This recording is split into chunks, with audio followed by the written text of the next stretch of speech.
बंदी छोड़ सतगुरु रामपाल जी परमेश्वर जी की जय हो। भाइयों और बहनों, पुस्तक भोगेगा अपना किया रे, इस पर वीडियो बनाने की श्रृंखला जारी है। ये पुस्तक करोथा कांड को लेकर सतलोक आश्रम मैनेजमेंट हरियाणा ने अर्थात राष्ट्रीय समाज सेवा समिति के सदस्यों ने लिखी है। और इस पुस्तक को लिखने का तात्पर्य यह है कि बेवजह निर्दोष संत को और उसके भक्तों को सताने की आखिर क्या सज़ा मिलती है।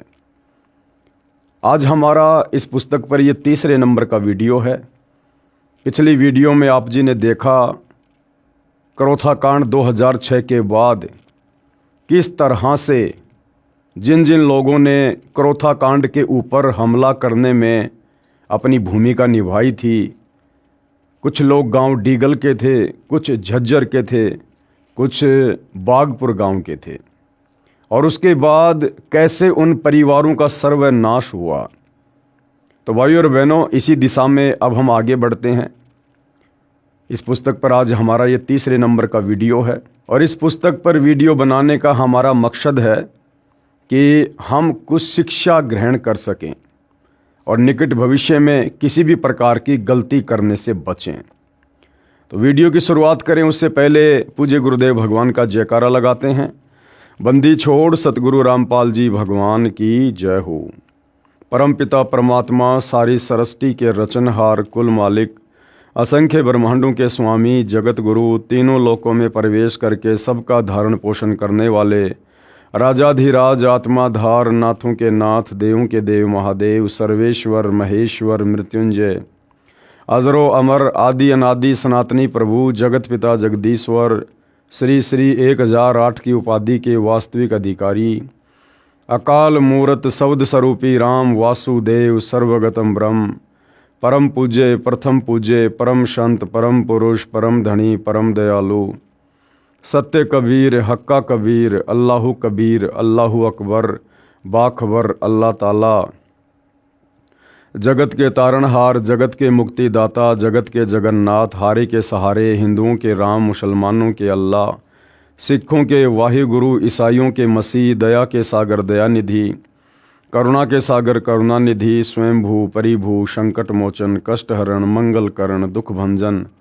अविगत कबीर, निर्विकार निर्विषम परमात्मा, अलय अलेख सतगुरु, आदि अनादि सतगुरु, असली मर्यादा पुरुषोत्तम, असली राम, असली कृष्ण, असली घनश्याम, असली मुरारी, राजाओं के राजा, महाराजाओं के महाराजा, शहंशाहों के शहंशाह, सम्राटों के सम्राट, भगवानों के भगवान, अल्लाहों के अल्लाह, प्रभुओं के प्रभु, मसीहाओं के मसीह, सच्चे वाहिगुरु, बाबाओं के बाबा, पीरों के पीर, सेठों के सेठ, जगत सेठ, सावड़सा सेठ, सर्वगुण संपन्न, अनंत कोटि कलाओं के स्वामी, अनंत कोटि ब्रह्मांड के नायक, योगियों में महायोगी, ध्यानियों में महाध्यानी, सिद्धों में परम सिद्ध, ज्ञानियों में तत्वज्ञानी, ब्रह्म ज्ञानी, महाज्ञानी, परम ज्ञानी, सर्वश्रेष्ठ ज्ञानी, विज्ञानी, युवा कबीर, समृत कबीर, असमवात, अमित ओजा, सच्चे रहनुमा, करीम अल्लाह, सुभान अल्लाह, दुनिया के अंतिम पैगंबर,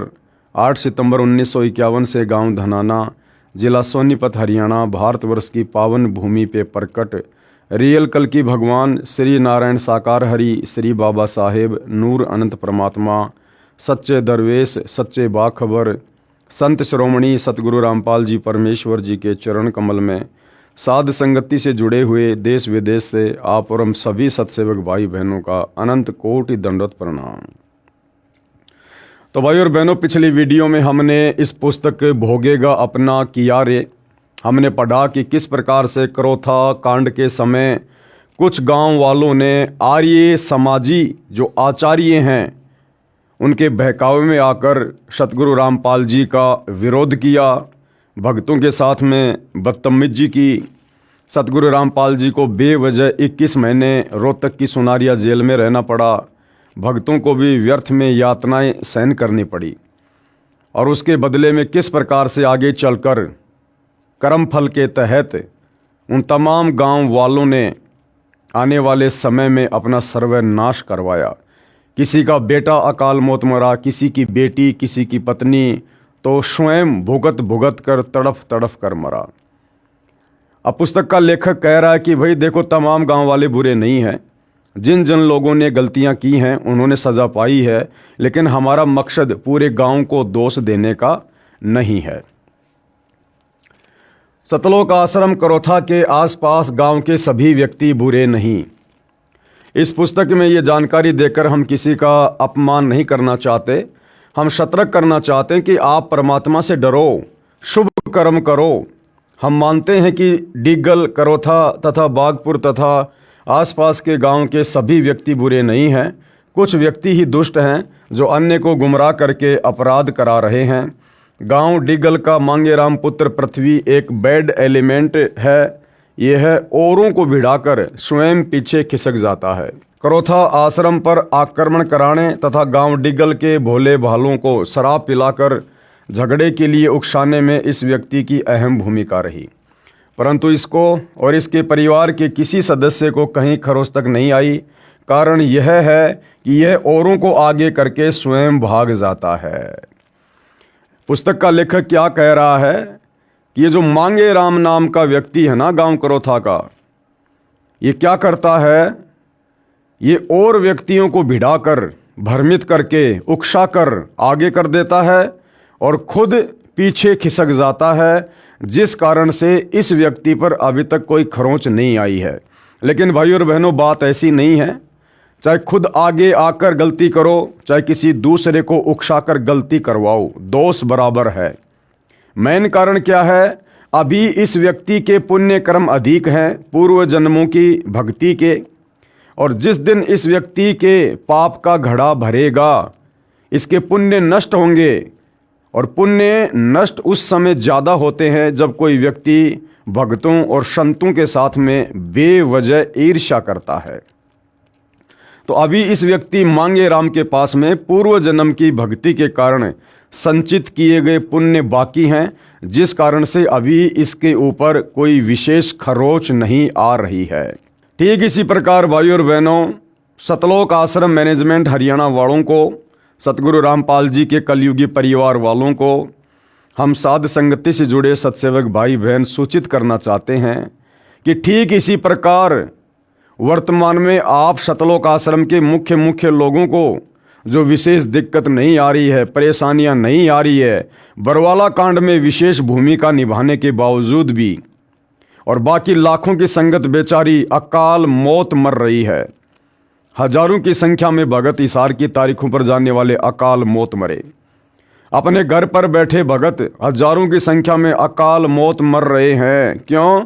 क्योंकि आप सतलोक आश्रम वालों ने उनकी तमाम प्रकार की मर्यादाएं तुड़वा रखी हैं। 2014 बरवाला कांड के बाद से गुरुदेव के भक्ति विधान के विपरीत आप लोगों ने तमाम प्रकार के मनवश कुकर्म करवाकर, कभी धनाना में बैडमिंटन का स्टेडियम बनवाकर, कभी संगत को हरियाणा के जाट आरक्षण में बैठाकर, संगत के दान धर्म का पैसा उन आरक्षण वालों को दिलवाकर, कभी राजस्थान के गैंगस्टर आनंदपाल जैसे की सीबीआई जांच का समर्थन करवाकर, तो राजपूत करणी सेना को 5 लाख रुपए नगद देकर, कभी अयोध्या में आन उपासकों के लिए भंडारा लगवाकर, कभी रोहतक में परशुराम की जयंती में भगत समाज को बैठाकर, ये तमाम प्रकार के कुकर्म जो आप सतलोक आश्रम वालों ने करवाए हैं। लेकिन फिलहाल आप सतलोक आश्रम के मुख्य लोगों पर कोई समस्या नहीं आ रही है और संगत की दुर्गति हो रही है। कारण वही सेम है, क्योंकि अभी आप सतलोक आश्रम वालों के यानी सतगुरु रामपाल जी के परिवार वालों के पुण्य अधिक हैं। मर्यादा तो हालांकि सबकी टूटी हुई है, आश्रम वालों की भी, गुरुदेव के परिवार वालों की भी और नादान संगत की भी। लेकिन भाई जिसकी बैटरी चार्ज है, गुरुदेव भगवान कहते हैं वो चाहे कितने खोटे कर्म क्यों ना करो, उसको खरोंच भी नहीं आएगी। जिस प्रकार एक व्यक्ति तो भक्ति करते करते भी दुखी है, समस्याओं का सामना कर रहा है, और एक व्यक्ति ऐसा है जो भक्ति नहीं करता, सारा दिन बकवाद करता है, शराब पीता है, शराब का ठेका खोल रखा है, मांस खाता है और उसकी मौज हो रही है। क्यों? क्योंकि अभी उस व्यक्ति के पुण्य ज़्यादा हैं पूर्व जन्मों के, और जिस दिन उसके पाप कर्म उजागर होंगे, पुण्य समाप्त होंगे, फिर देखना उनकी दुर्गति कैसे होगी। तो सतलोक आश्रम मैनेजमेंट हरियाणा वाले, सतगुरु रामपाल जी के परिवार वाले जो वर्तमान में काल प्रेरणा से आप और हमें बड़े सुखी नज़र आ रहे हैं। सारे उल्टे कर्म करते करते भी ये लोग मौज मस्ती करते हुए नज़र आ रहे हैं। इन्हें लगता है कि हमारा तो बाढ़ भी वाक़ा नहीं हो रहा। लेकिन भाई और बहनों, जिस प्रकार से उस मांगे राम व्यक्ति के साथ में आगे जो बनेगी, जब उसके पाप कर्म उजागर होंगे, पुण्य खत्म होंगे, ठीक उसी प्रकार से आप लोग भी संत के भक्तों की मर्यादा तोड़वाने के दोषी बन चुके हैं। और इस दोष की आगे चल के आप भाई बहन क्या सज़ा भुगतेंगे, ये परमात्मा का भक्ति विधान ही डिसाइड करेगा। तो क्या कहा जा रहा है, इस व्यक्ति की अहम भूमिका रही, परंतु इसको और इसके परिवार को किसी सदस्य को कहीं खरोच तक नहीं आई। कारण यह है कि यह औरों को आगे करके स्वयं भाग जाता है। प्रत्येक गांव से आश्रम की दूरी लगभग 2 किलोमीटर से अधिक है।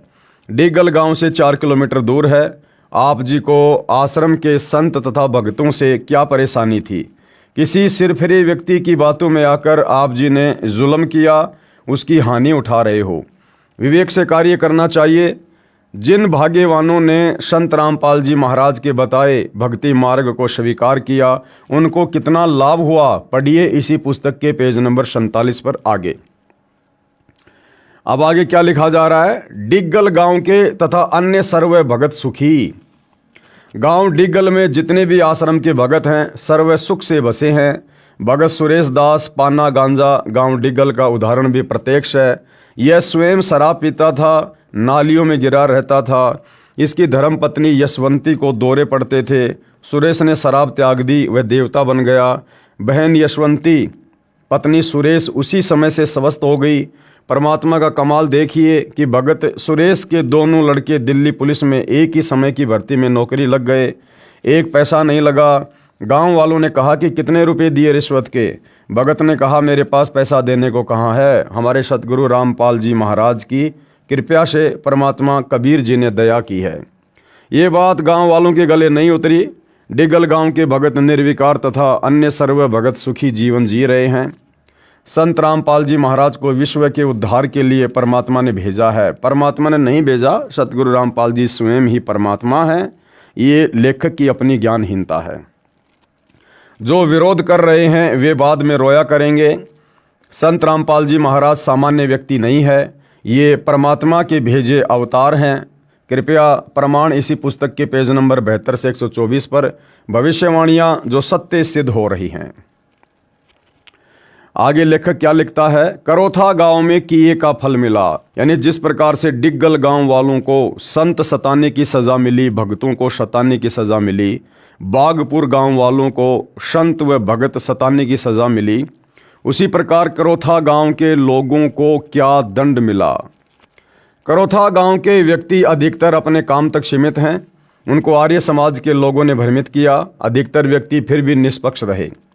कुछ दुष्ट टाइप के व्यक्ति, शराबी, कवाबी, अपराधी किस्म के व्यक्तियों ने ही दुष्ट आचार्यों का साथ दिया और शतलोक आश्रम करोथा पर आक्रमण करने के लिए आर्य समाजियों के साथ गए, जो पुलिस के साथ मुठभेड़ में घायल हुए। उनको हरियाणा सरकार ने 50-50 हज़ार रुपये इनाम दिया। 12 जुलाई 2006 के करोथा कांड के 2-3 महीनों के पश्चात पप्पू पुत्र सूबे के परिवार के 7 सदस्य दुर्घटना में मरे। उस जीप दुर्घटना में करोथा गांव के 16 व्यक्ति आश्रम के पास मर गए। मरने वालों में 7 तो एक ही परिवार के थे। जो घायल जीवित बचे थे वे रोहतक के PGI-MS अस्पताल में दाखिल करवाए गए। वहाँ पर एक भगत अपने रिश्तेदार से मिलने गया था। जो घायल हुए थे वे बता रहे थे कि जीप जब आश्रम से आधा किलोमीटर थी, नहर से पार होते ही आश्रम स्पष्ट दिखाई देता है। किसी यात्री ने पूछा कि यह सामने क्या है। उसी समय मरने वाले संत रामपाल जी महाराज को गालियां देने लगे। 20 सेकंड के पश्चात धमाका हुआ। केवल वही व्यक्ति मरे जो बुरी बुरी गालियां संत जी को दे रहे थे। गांव के भक्तों ने बताया कि ये सभी मरने वाले आश्रम की बहन बेटियों को बहुत बुरा कहते थे। संत रामपाल जी महाराज को भी गालियां दिया करते थे। उनकी मुँह कान यानी शोक व्यक्त करने हरियाणा का मुख्यमंत्री भूपेंद्र सिंह हुड्डा गया। इससे स्पष्ट है कि सब आपराधिक कर्म इसी का कराया हुआ है। किसका? भूपेंद्र सिंह हुड्डा का। सतलोक आश्रम वाले कह रहे हैं कि सारे के सारे ये कुकर्म, करोथा कांड, लोगों को उकसाना, आर्य समाजियों के माध्यम से आश्रम पर आक्रमण करवाना, ये सारे कर्म किसने करवाए? उस समय हरियाणा के तत्कालीन मुख्यमंत्री भूपेंद्र सिंह हुड्डा ने। और भाई और बहनों, उसी भूपेंद्र सिंह हुड्डा को इसी सतलोक आश्रम मैनेजमेंट हरियाणा ने, सतगुरु रामपाल जी के परिवार ने 2019 में फिर से हरियाणा का मुख्यमंत्री बनाने के लिए कमर तोड़ मेहनत की। हरियाणा की संगत से भूपेंद्र सिंह हुड्डा का, जो करोथा कांड का मुख्य अपराधी है, उसको वोट भी डलवाए, उसको सपोर्ट भी किया। अब आप समझ सकते हैं भाई और बहनों, सबसे बड़े गुरुद्रोही कौन हैं। नहीं तो हरियाणा में एक एक परिवार के 10-10 सदस्य दुर्घटना में मरे हैं। किसी का शोक व्यक्त करने मुख्यमंत्री नहीं गया। तो उस दुर्घटना में घायल हुए थे, उनमें से एक भोगल नाम का अपराधी तो पागल हो गया, पैर खराब हो गए, 2.5 वर्ष तक भुगत कर मरा। करोथा गांव का एक नसीन नाम का नाई भी आश्रम के संत तथा भक्तों को बहुत गालियां देता था। उसी दुर्घटना में टांग के चोट लगी, 2.5 वर्ष भुगत कर मरा। गांव करोथा का एक हरिचंद पुत्र लालचंद, जो छुडानी आश्रम के महंत का विशेष चेला था, भक्तों तथा संतों को बहुत गालियां देता था। उसका सतीश नाम का बेटा उसी दुर्घटना में घायल हुआ, कोमा में चला गया, एक हाथ एक पैर काम छोड़ गया, फिर भुगत कर मरा। इस व्यक्ति ने आश्रम के प्रति बहुत गलत आरोप लगाए थे तथा लोगों को जैली गंडासे लेकर आश्रम पर आक्रमण करने के लिए लाउड स्पीकर लगाकर प्रेरित किया था। इसको छुड़ाने के अवधूत आश्रम के महंत से पैसे तथा प्रोत्साहन मिला था। इसने कढ़ाई चढ़ाकर बदमाशों को लड्डू जलेबी खिलाई थी। इसके पश्चात गांव करोथा में कहर का सिलसिला शुरू है। नंबर 1, राजेश उर्फ कचरा पुत्र सुबे नाम का करोथा गांव का व्यक्ति 12 जुलाई 2006 के करोथा कांड में आक्रमणकारी था। इस दुष्ट व्यक्ति ने दिल खोलकर पाप किया, आर्य समाजियों से रुपयों में बिक गया, गांव के भोले भाले नौजवानों को बहकाकर आश्रम पर आक्रमण करने गया था।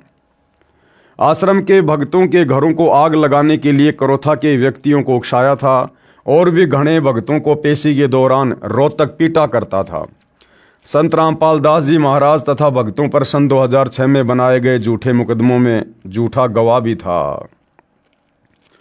क्या कह रहा है लेखक? लेखक कह रहा है कि इस व्यक्ति ने संत रामपाल जी के भक्तों को बहुत ज़्यादा मारने और पीटने के लिए लोगों को उकसाया। जब भगत तारीखों पर जाते थे उनको मारते थे, पीटते थे। और क्या किया था? और इसने संत रामपाल जी के मुकदमों में झूठी गवाही भी दी। तो भाई सतलोक आश्रम वालों, जो शिक्षा तुम इन गांव वालों को दे रहे हो, क्या तुम्हारे ऊपर लागू नहीं है? मुझ पवन दास की 12 अगस्त 2025 की इसार कोर्ट की तारीख पर मेरे साथ गए 2 भक्तों को आप सतलोक आश्रम वालों ने, सतलोक आश्रम के मीडिया प्रभारी चांद राठी ने गुंडे भेजकर सतलोक आश्रम धनाना से, जिनका मुखिया था बसंत सैनी गांव गांद्रा जिला रोहतक वाला, जो सतलोक आश्रमों में सारनाम देता है, क्या आप लोगों ने उन भक्तों की बेवजह पिटाई नहीं करवाई? और ये चांद राठी सतलोक आश्रम का मीडिया प्रभारी, ये खुद मेरे 420 के झूठे मुकदमे में गवाह है। इसने मेरे खिलाफ झूठी गवाही दे रखी है कि मैंने, पवन दास ने संत रामपाल जी के भक्तों से ठगी की है, भक्तों को पैसे लेकर लूटा है। क्या चांद राठी जी, आपने झूठा मुकदमा सतगुरु रामपाल जी से मेरे ऊपर नहीं करवा रखा? क्या आपने झूठा मुकदमा धार्मिक भावना भड़काने का झज्जर के बहादुरगढ़ में मेरे ऊपर नहीं लगवा रखा? क्या आपने झूठा मुकदमा मेरे ऊपर सोनीपत के बड़ौदा थाने में नहीं लगवा रखा? तो आने वाले समय में आपको क्या कर्मदंड भोगना पड़ेगा, उस पर भी थोड़ा बैठकर विचार कर लेना। इस अपराधी ने अपने साथ अपने बाप को बेमौत मरवाया। ये सतलोक आश्रम वाले भी बहुत सारे भक्तों को उल्टे कर्म करवाकर बेमौत मरवा रहे हैं और आगे भी मरवाएंगे अगर संगत नहीं संभली तो। तथा स्वयं भी बेमौत मारा गया। इसने किसी की बहन बेटी को बुरा भला कहा था। उसी के प्रतिशोध में कुछ हथियारबंद लोगों ने कचरे के घर पर आकर ही गोली मार दी। इसके पिता की तो वहीं पर मौत हो गई। ये अपराधी 10 दिन तक रोहतक PGIMS में भुगत कर मरा, अपने किए का फल भोगा। सतलोक आश्रम मैनेजमेंट हरियाणा का वर्ल्ड कोऑर्डिनेटर देशराज दिल्ली वाला जो उत्तर प्रदेश का शामली आश्रम संभालता है, क्या उसने मुझ पवन दास को मोबाइल पर गाली नहीं दी थी कि तेरी बेटी को मैं कोठे पर बैठा दूंगा और तेरे मुंह में मूतूंगा मैं अगर हमारे खिलाफ कुछ बोला तो। और सतगुरु रामपाल जी का चाचा का लड़का सुरेश धनाना वाला, सतगुरु रामपाल जी के छोटे भाई महेंद्र का लड़का अमित, क्या इन लोगों ने मुझ पवन दास को जी भरकर माँ बहन की गालियां नहीं दी? क्या आप सतलोक आश्रम के कोऑर्डिनेटर साध संगतियों में बेवजह जा जाकर बेचारे निर्दोष भक्तों की मार पिटाई नहीं करते? पुलिस प्रशासन को बीच में डालकर साध संगतियां नहीं रुकवाते? क्या मुझ पवन दास की आप लोगों ने 3 बार बेवजह पिटाई नहीं की? तो भाई आप लोग भी तैयार रहिए, भोगेगा अपना किया रे, पावेगा अपना किया रे।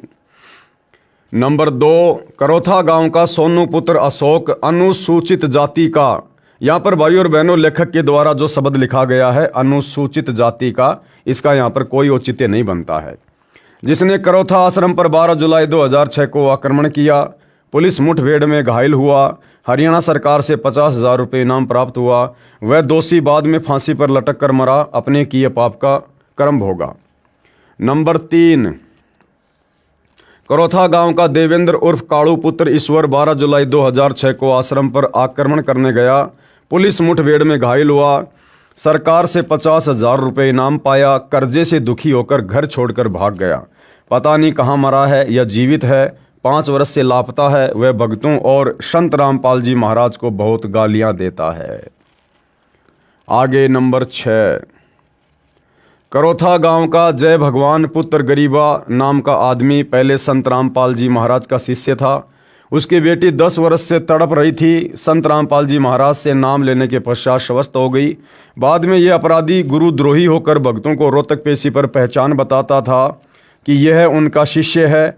अन्य किसी गांव तथा आसपास के गांव के आदमी भक्तों को पीटा करते थे। जिनके घरों में वर्तमान में कहर हो रहा है, अधिकतर भुगत कर मर चुके हैं। स्वयं जय भगवान जहर खाकर मरा। नंबर 5, करोथा गांव का जसवीर उर्फ जस्सड़ पुत्र टेका इतना दुष्ट था कि जब भगवान के घर करोथा के भक्तों व संत के साथ की अत्याचार का लेखा होगा तो ये पहली लाइन में पहला व्यक्ति होगा जो इतना जालिम और दुष्ट था। इसने पेशी पर आने वाले भक्तों को बहुत तंग किया, उनके सिर फोड़े, घायलों को भी पीटता था, अभद्र गालियां देता था। इसने आर्य समाजियों से रुपए लेकर उनका गुलाम बनकर शराब पिलाकर जवान बच्चों को लाकर आश्रम के भक्तों पर जुल्म करता तथा करवाता था। इस दुष्ट का जब अंत आया तो इसने गांव करोथा के ही एक परिवार की लड़की पर गलत नज़र की, जिस कारण से ये लड़की के परिवार वालों ने अपने घर बुलाकर उस दुष्ट जसवीर की गुदा में डंडा ठोक दिया। और भाई 12 अगस्त 2025 मुझ पवन दास की तारीख पर चांद राठी के कहने पर बसंत सैनी जो 10-12 गुंडे लेकर आया था मेरी पिटाई करने के लिए, और मेरे साथ गए 2 भक्तों को जमकर पीटा भी। साथ में ये बसंत सैनी भगत होने के बावजूद किराए से एक लड़की लेकर आया साथ में। उस लड़की के माध्यम से हमारे ऊपर झूठा मुकदमा लगवाना इसका मकसद था। तो भाई अगर उस गांव वाले की गुदा में डंडा घुसा और फिर उसकी दुर्गति से मौत हुई तो भाई बसंत सैनी और चांद राठी जो आप लोग मुख्य भूमिका निभा रहे हो भक्तों को परेशान करने में, तुम्हारे क्या घुसेगा क्या निकलेगा आने वाले समय में, ये परमात्मा का विधान तय करेगा। जिस कारण से उस अपराधी की मौत कई दिन भुगतकर रोहतक मेडिकल में हुई। करोथा गांव के सुंदर पुत्र सहजू ने करोथा के एक भगत के ट्रैक्टर पर तेल डालकर आग लगाई थी। भगत को तो परमात्मा ने नया ट्रैक्टर दे दिया। सुंदर अपराधी भक्तों के साथ बहुत दुर्व्यवहार करता था। इस जालिम दुष्ट के ढाबे पर भूखी कुतिया आ गई। उसको रोटी डालना तो दूर, तेल डालकर जिंदा जला दिया। इससे अंदाज़ा लगाया जा सकता है कि वह अपराधी भक्तों को कितना सताता होगा। इसने अपने किए का दंड भोगा। इसकी दिमाग की नस फट गई। 4 वर्ष बेहोश कोमा में रहा, तब इस अपराधी का अंत हुआ। अरे भैया, इस प्रकार की घटनाएं तो सतलोक आश्रम के बड़े बड़े भक्तों के साथ में घट चुकी हैं। आप सतलोक आश्रम वालों ने खुद एक पुस्तक लिखी है, करोथा कांड का रहस्य, और सच बनाम झूठ और न्यायालय की गिरती गरिमा। और आप खुद सतलोक आश्रम वाले, जब आप लोगों की कोर्ट में तारीखें पड़ती थी तो तारीखों पर जाने से बचने के लिए आप लोग क्या क्या एफिडेविट लगाया करते थे? बसंत सैनी पागल हो गया, पीजीआईएमएस में उसको भर्ती करवा दिया गया, वो रात को ही हॉस्पिटल छोड़कर भाग गया, हमें मिल ही नहीं रहा। तो ये दुर्गति तो आप आश्रम वालों की भी खूब हुई है भाई, ये दुर्गति तो आप आश्रम वालों की भी खूब हुई है। और वही दुर्गति उन गांव वालों की हुई। तो गांव वालों की तो इसलिए हुई क्योंकि उन्होंने गलती की। फिर आप सतलोक आश्रम से जुड़े बड़े बड़े भक्तों की दुर्गति क्यों हो रही है भाई? आप लोगों की ऐसी दुर्गति क्यों हुई जो आप लोग पागल हुए मुकदमों के कारण? आप लोग हॉस्पिटल छोड़ छोड़ के भागने लगे पागल होकर। तो आप लोगों की दुर्गति क्यों हुई? तो गलती पर कहीं न कहीं आप लोग भी तो हैं। नंबर 7, करोथा गांव का आदमी करतार पुत्र रूपचंद आश्रम पर आक्रमण करने गया, पुलिस मुठभेड़ में घायल हुआ, सरकार से 50,000 रुपये इनाम प्राप्त किया, भक्तों को गाली देता, दुर्व्यवहार करता था, भक्तों के घरों को आग लगाने की कोशिश की, वह 1.5 वर्ष भुगत कर मरा। और सतलोक आश्रम वालों, जब दिल्ली में सात संगति थी, आप सतलोक आश्रम वालों ने दिल्ली पुलिस को पैसे देकर शराब पिलाकर और बीच भोग की आरती में तुम लोगों ने अपने गुरु की भोग की आरती भी पूरी नहीं होने दी। परमात्मा की फोटोएं नीचे गिरा दी, ज्योति नीचे गिरा दी, हलवा नीचे गिरा दिया, और बीच आरती में तुम सतलोक आश्रम वालों ने पुलिस के माध्यम से बेचारे भोले भाले सात संगति वाले भक्तों को मारना और पीटना शुरू किया, और मार मार कर उनको वहां से भगा दिया। और कुछ भक्तों को साथ में पुलिस ले गई और पुलिस ने बेरहमी से तुम लोगों के कहने पर उन भक्तों को पीटा। तो आने वाले समय में तुम्हारे साथ क्या होगा भैया? परमात्मा समदृष्टि है, पक्षपात नहीं करता, भोगेगा अपना किया रे। गांव करोथा का पाड़े पुत्र ओमल भक्तों को तंग करता था, आश्रम जाने से रोकता था, आर्य समाजियों से रुपए लेकर जुल्म कर रहा था। 2 वर्ष पश्चात जहर की गोलियां खाकर मरा। नंबर 9, नरेश पुत्र धर्म सिंह काठमंडी रोहतक, इसकी पत्नी पागल थी, रोहतक पागल वार्ड में दाखिल थी। लड़की के मामा जी ने संत रामपाल जी महाराज से उपदेश ले रखा था। वे उस लड़की को संत रामपाल जी महाराज के पास लेकर गए, वह तुरंत स्वस्थ हो गई। नरेश तथा उसकी पत्नी ने नाम लिया, सुख का जीवन जीने लगे। करोथा कांड के पश्चात गुरुद्रोही हो गया, गुरु जी को गालियां देने लगा। पाखंडी मधु परमहंस रांजड़ी जम्मू वाले नकली संत से नाम ले लिया। 2 वर्ष पश्चात किसी के घर चिनाई का कार्य करने गया था, छत से गिरकर मर गया। करोथा गांव जिला रोहतक में 10-15 दिन में मौत हो जाना आम बात है। जिला रोहतक के करोथा गांव में मौत का कहर शेष पढ़ें 166 नंबर पेज पर। अब इसके बाद भाइयों और बहनों दूसरा गांव है गांव बरहाना में मौत का कहर। यानी गांव बरहाना के जिन जिन लोगों ने 2006 के करोथा कांड में अपनी जैसी भी भूमिका निभाई, उसके तहत आने वाले समय में कर्म फल के तहत उनको क्या क्या सजा भोगनी पड़ी। आर्य समाजी आचार्यों का बोया बीज कहां तक हानि कर सकता है, भोले व्यक्ति अब भी नहीं समझ पा रहे हैं। किस कारण से गांव में कहर टूट रहा है। जवान व्यक्ति कोई जहर खाकर मर रहा है, कोई दुर्घटना के कारण मर रहा है, कोई फांसी लगाकर मर रहा है। ठीक इसी प्रकार 2014 बरवाला कांड के बाद सबसे पहले तो सतलोक आश्रम मैनेजमेंट हरियाणा ने, सतगुरु रामपाल जी के परिवार ने सतलोक आश्रम बरवाला में बरवाला कांड का बीज बोया।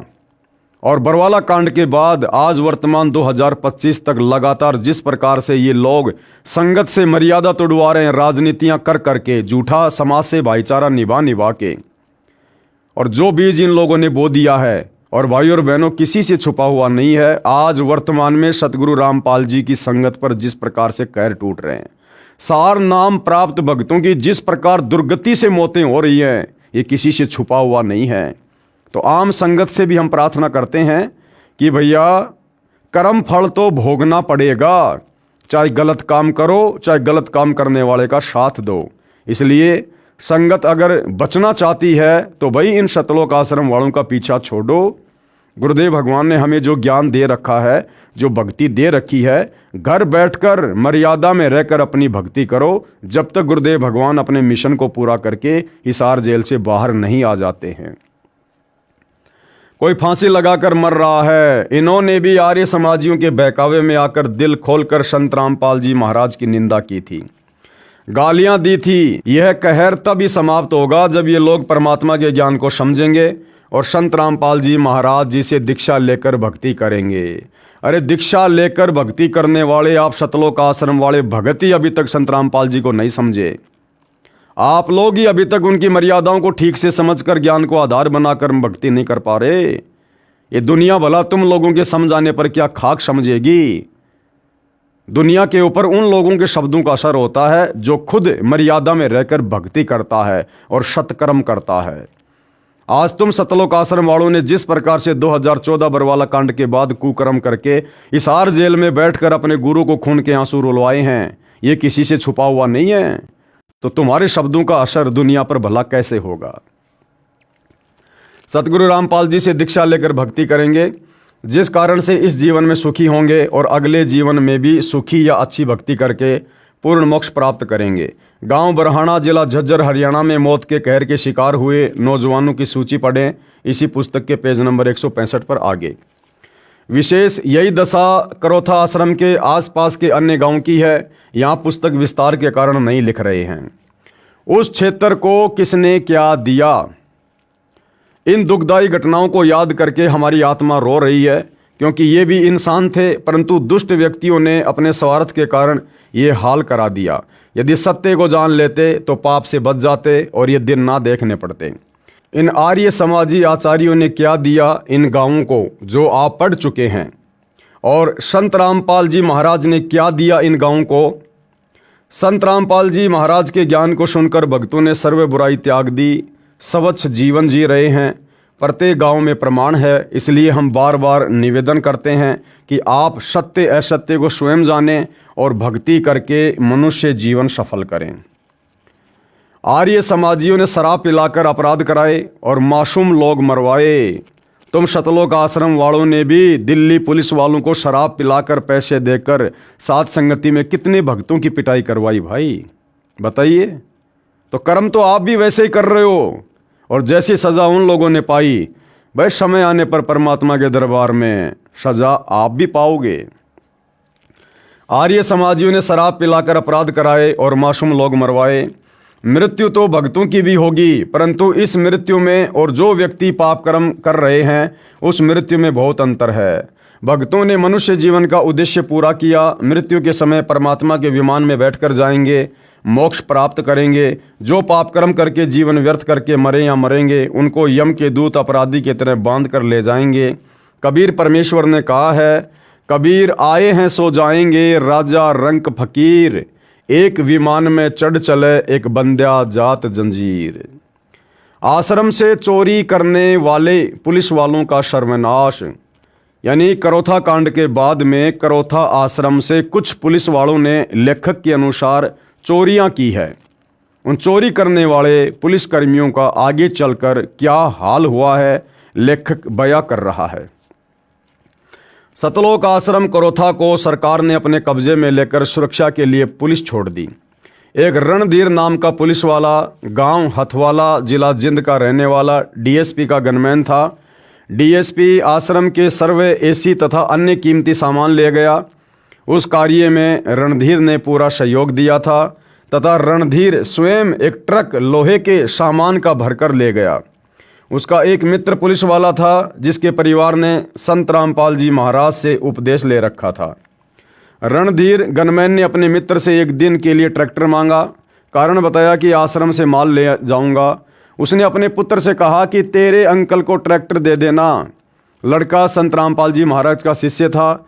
जब उस भगत बच्चे को पता चला तो कहा कि आप हमारे पिता के मित्र हैं, हम आपकी सर्व मदद कर सकते हैं, परंतु इस महापाप में सहयोग नहीं दे सकते। और अंकल कान खोलकर सुन ले, तुम उस आश्रम से एक पेचकस भी मत ले जाना, नहीं तो सर्वनाश को प्राप्त हो जाओगे। परंतु उसको काल उठा रहा था। उसने किराए पर ट्रक लिया, एक ट्रक सामान आश्रम से चोरी करके ले गया। उसने करोथा आश्रम से एक ट्रक सामान के भरकर बेचकर रुपए लिए। 6 महीने पश्चात वह अपराधी पुलिस वाला रणधीर जहर की गोली खाकर मौत को प्राप्त हुआ तथा डीएसपी का इकलौता पुत्र विष खाकर मर गया। उसकी लड़की का पति मर गया, दूसरी जगह विवाह किया, फिर वह लड़की मर गई। स्वयं शुगर का मरीज है, पैर का अंगूठा तथा उंगली गलकर कट गई। गरीबदास जी ने अपनी अमृतवाणी में कहा है कि परमात्मा उन दुष्ट लोगों को चुन चुन कर मारता है जो भक्तों तथा संतों को दुखी करते हैं। अन्य और भी बहुत सारे प्रमाण हैं, यहाँ पुस्तक विस्तार को देखते हुए नहीं लिख रहे, समझदार को संकेत पर्याप्त है। भाई करोथा कांड के समय तो करोथा गांव के आसपास के लोगों ने, पुलिस वालों ने संत रामपाल जी को जो दुखी किया उसका कारण अलग था, क्योंकि उन लोगों ने आश्रम से चोरी करी, झूठे मुकदमे लगाए, संत जी के खिलाफ झूठी गवाही दी, लोगों को उकसाया। तो उन लोगों ने तो इस प्रकार से संत रामपाल जी को दुखी किया, तंग किया, परेशान किया, और आने वाले समय में उन्होंने सजा भी पाई। अब 2014 बरवाला कांड में सबसे बड़ी भूमिका सतलोक आश्रम मैनेजमेंट हरियाणा की। भक्तों को काले कपड़े पहनाकर कमांडो बना दिया, संत रामपाल जी के झूठे आदेशों की आड़ में पुलिस वालों से लड़ने मरने के लिए खड़ा कर दिया। और 2014 बरवाला कांड के बाद से संत रामपाल जी की तमाम मर्यादाओं को तुड़वाते हुए आज संगत को संत रामपाल जी से कोसों दूर कर दिया है। भले लोग आश्रमों में जा रहे हैं, आ रहे हैं, अपने आप को भगत समझ रहे हैं, परंतु मर्यादाओं में नहीं है। संत जी का कोई आशीर्वाद उनके ऊपर नहीं है। और आज आए दिन सैकड़ों की संख्या में संगत अकाल मौत मर रही है, एक्सीडेंट में, जहर खाकर, फांसी खाकर। 16 भगत एक एक साथ एक्सीडेंट में मर रहे हैं। इसार तारीख पर जाते समय महाराष्ट्र के लातूर के भगत 2 मिनी बसों में सवार होकर आ रहे थे। राजस्थान के नागौर में सुबह रोड पर एक सांड सामने आ जाने से दोनों बसें एक्सीडेंट हुई और 13 भक्तों की, जो इसार की तारीख पर संत रामपाल जी के दर्शनों के लिए जा रहे थे, उनकी ऑन द स्पॉट अकाल मौत हुई, दर्दनाक मौत। कोई ट्रेन के नीचे आकर कट रहा है। एक नेपाल की बिंदिया इसार में संत रामपाल जी के दर्शनों के लिए आई, इसार के मटका चौक पर उसको फांसी लगा दी गई। कितने भगत हैं जो रास्ते में आते जाते समय अपनी गाड़ियों से एक्सीडेंट हो रहे हैं। कितनी माता बहनें हैं वो आते जाते समय अपने घर नहीं पहुंच पा रही। तो भाई इन तमाम कुकर्मों के लिए जिम्मेदार कौन है? इन तमाम कुकर्मों के लिए जिम्मेदार सतलोक आश्रम मैनेजमेंट हरियाणा है। और वर्तमान में इसार जेल से जो विशेष संदेश आ रहे हैं, सतगुरु रामपाल जी इन आश्रम वालों के कुकर्मों को देख देख कर रो कर संदेश दे रहे हैं, रो कर कि नालायको, तुम तो जगत वालों से भी गए गुजरे हो गए, जगत वालों से भी। और गला रुंध जाता है सतगुरु रामपाल जी का जिस समय वो संदेश देते हैं कि मुझे इतने वर्ष हो गए तुम्हारे को समझाते हुए, तुम्हें किस दिन अकल आएगी। तुम्हें जरा सा सुख होता है और तुम पक्के एजेंट काल के बन जाते हो। उसके बावजूद भी आश्रम वाले कुकर्म करने से बाज नहीं आ रहे। तो भाइयों और बहनों, अभी भक्तों की बैटरी थोड़ी चार्ज है, लेकिन परमात्मा से पंगा बहुत महंगा पड़ता है। आने वाले समय में भोगेगा अपना किया रे। अब आगे गुरुदेव भगवान क्या कह रहे हैं। श्री कृष्ण जी मथुरा त्याग कर द्वारिका में बसे। क्यों बसे? मथुरा के आसपास के लोगों से दुखी होकर, परेशान होकर अंत में श्री कृष्ण जी ने मथुरा छोड़ दिया और द्वारिका जाकर बसे। तो लेखक कहना चाहता है कि इसी प्रकार करोथा गांव के आसपास के लोगों से दुखी होकर सतगुरु रामपाल जी को भी रोहतक में अलग थलग रहना पड़ा, सुनारिया जेल में। और पीछे से गांव वालों ने फिर जैसा किया था उसका कर्म फल भी भोगा। श्री कृष्ण जी मथुरा त्याग कर द्वारिका में बसे। श्री कृष्ण जी का जन्म मथुरा के राजा कंस की जेल में हुआ। जन्म से ही दुश्मनों की लाइन लग गई थी। मामा कंस, चाणूर, शिशुपाल, जरासिंध, काल्यवन आदि ने श्री कृष्ण जी के साथ अनेकों जुल्म किए, जिस कारण से महात्मा कृष्ण जी और नरसंहार न हो, इस उद्देश्य से मथुरा त्याग कर रातों रात अपने सर्व परिवार तथा सेना लेकर मथुरा से लगभग 1500 किलोमीटर दूर द्वारिका में बसे। द्वारिका समुद्र में एक बहुत बड़ा टापू था। श्री कृष्ण जी किसी को मारने के लिए नहीं जन्मे थे, वे जीव का उद्धार करना चाहते थे। भैया श्री कृष्ण जी के पास में कौन सा उद्धार करने की जड़ी बूटी थी? उनको काल ने स्पेशल विष्णु का अवतार बनाकर महाभारत के युद्ध में उसके माध्यम से विशेष भूमिका अदा करने के लिए करोड़ों लोगों को मरने और मरवाने के लिए तो भेजा था। और श्री कृष्ण जी किसका उद्धार करने आए थे? क्या उनका खुद का उद्धार है क्या? वे खुद काल के जाल में हैं। तो भाइयों और बहनों, ये लेखक की ज्ञानहीनता है जो सतलोक आश्रम से जुड़ा हुआ है। श्री कृष्ण जी किसी को मारने के लिए नहीं जन्मे थे, वे जीव का उद्धार करना चाहते थे। परंतु जनता के दुश्मन महापुरुष के साथ ही जन्म लेते हैं। वे दुष्ट व्यक्ति महापुरुष के साथ झगड़ा कर अपने कर्म खराब करते हैं, अपना इतिहास खराब करते हैं, जिसके परिणाम स्वरूप भविष्य में निंदा के पात्र बनते हैं तथा घोर पाप के भागी बनते हैं। ठीक है भाई, लेखक के अनुसार किसी महापुरुष के साथ में दुष्ट व्यक्तियों का भी जन्म होता है और वे दुष्ट व्यक्ति आगे चलकर अपने कर्म बिगाड़ते हैं, फिर महापाप के भागी बनते हैं।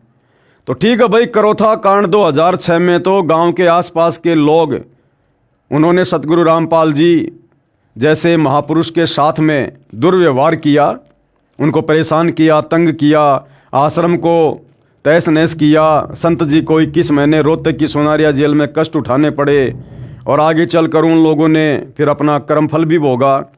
लेकिन भाई 2014 बरवाला कांड, जरा उस पर भी एक नज़र डाल लो। अरे 2014 के बरवाला कांड में भाई ना तो डिग्गल गांव के लोगों की कोई भूमिका, ना बागपुर वालों की, ना करोथा वालों की, ना झज्जर वालों की, ना आर्य समाजियों की, ना उनके आचार्यों की, ना किसी धर्मगुरु के, ना किसी राजनेता की। 2014 करोथा कांड में तो सीधी सीधी भूमिका सतगुरु रामपाल जी के परिवार की और आश्रम में रहने वाले परमानेंट सेवादारों की, बड़े बड़े भक्तों की। तो भैया आने वाले समय में आप लोगों के साथ में फिर क्या होगा? क्या आप उन दुष्ट लोगों की श्रेणी में नहीं है जिन्होंने महापुरुष के साथ साथ में जन्म लिया है? और ये बात भाई और बहनों, दास आपको बहुत बार क्लियर कर चुका है कि ये काल, ये भी कोई छोटी मोटी शक्ति नहीं है। ये परमात्मा के आसपास ही अपने दूतों को पैदा करता है, जन्म देता है, चाहे उस कुल में, उस परिवार में उनके भाई के रूप में, चाहे बेटा बेटी के रूप में, चाहे रिश्तेदारों के रूप में। जब परमात्मा ने 650 साल पहले अपने मार्ग को चलाया तो काल ने कमाल नाम के लड़के को भेज दिया और वही कमाल आगे चलकर गुरुद्रोही हुआ, जिसको सतगुरु ने अपने बच्चे की तरह पाला पोसा, अपने साथ में रखा। फिर परमात्मा कबीर जी ने धर्मदास जी के माध्यम से अपने मार्ग को आगे बढ़ाने की सोची तो काल ने पहले ही धर्मदास के परिवार में उसके पुत्र नारायण दास के रूप में अपना मृत्युअंधा नाम का दूत भेज दिया था। इसी प्रकार भाई और बहनों, जब गरीबदास जी आए तो भी विशेष तौर पर लोगों ने उनकी बातों को स्वीकार नहीं किया। नानक जी के दोनों बेटे अंत में उनके दुश्मन हो गए, अलग से उन्होंने अपना पंथ शुरू कर दिया।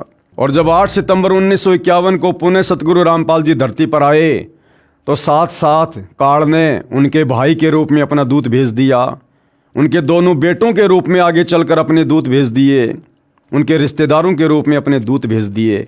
और बरवाला कांड 2014 में इन्हीं लोगों की मुख्य भूमिका रही है भक्तों से अपने भगवान को दूर करवाने की, और वो निरंतर कोशिश आज भी जारी है। 2025 तक सतगुरु रामपाल जी के भक्ति विधान में गंदगी फैलाकर, मर्यादा तुड़वाकर भक्तों को भगवान से कोसों दूर करवाने की। तो भाई आने वाले समय में भोगेगा अपना किया रे।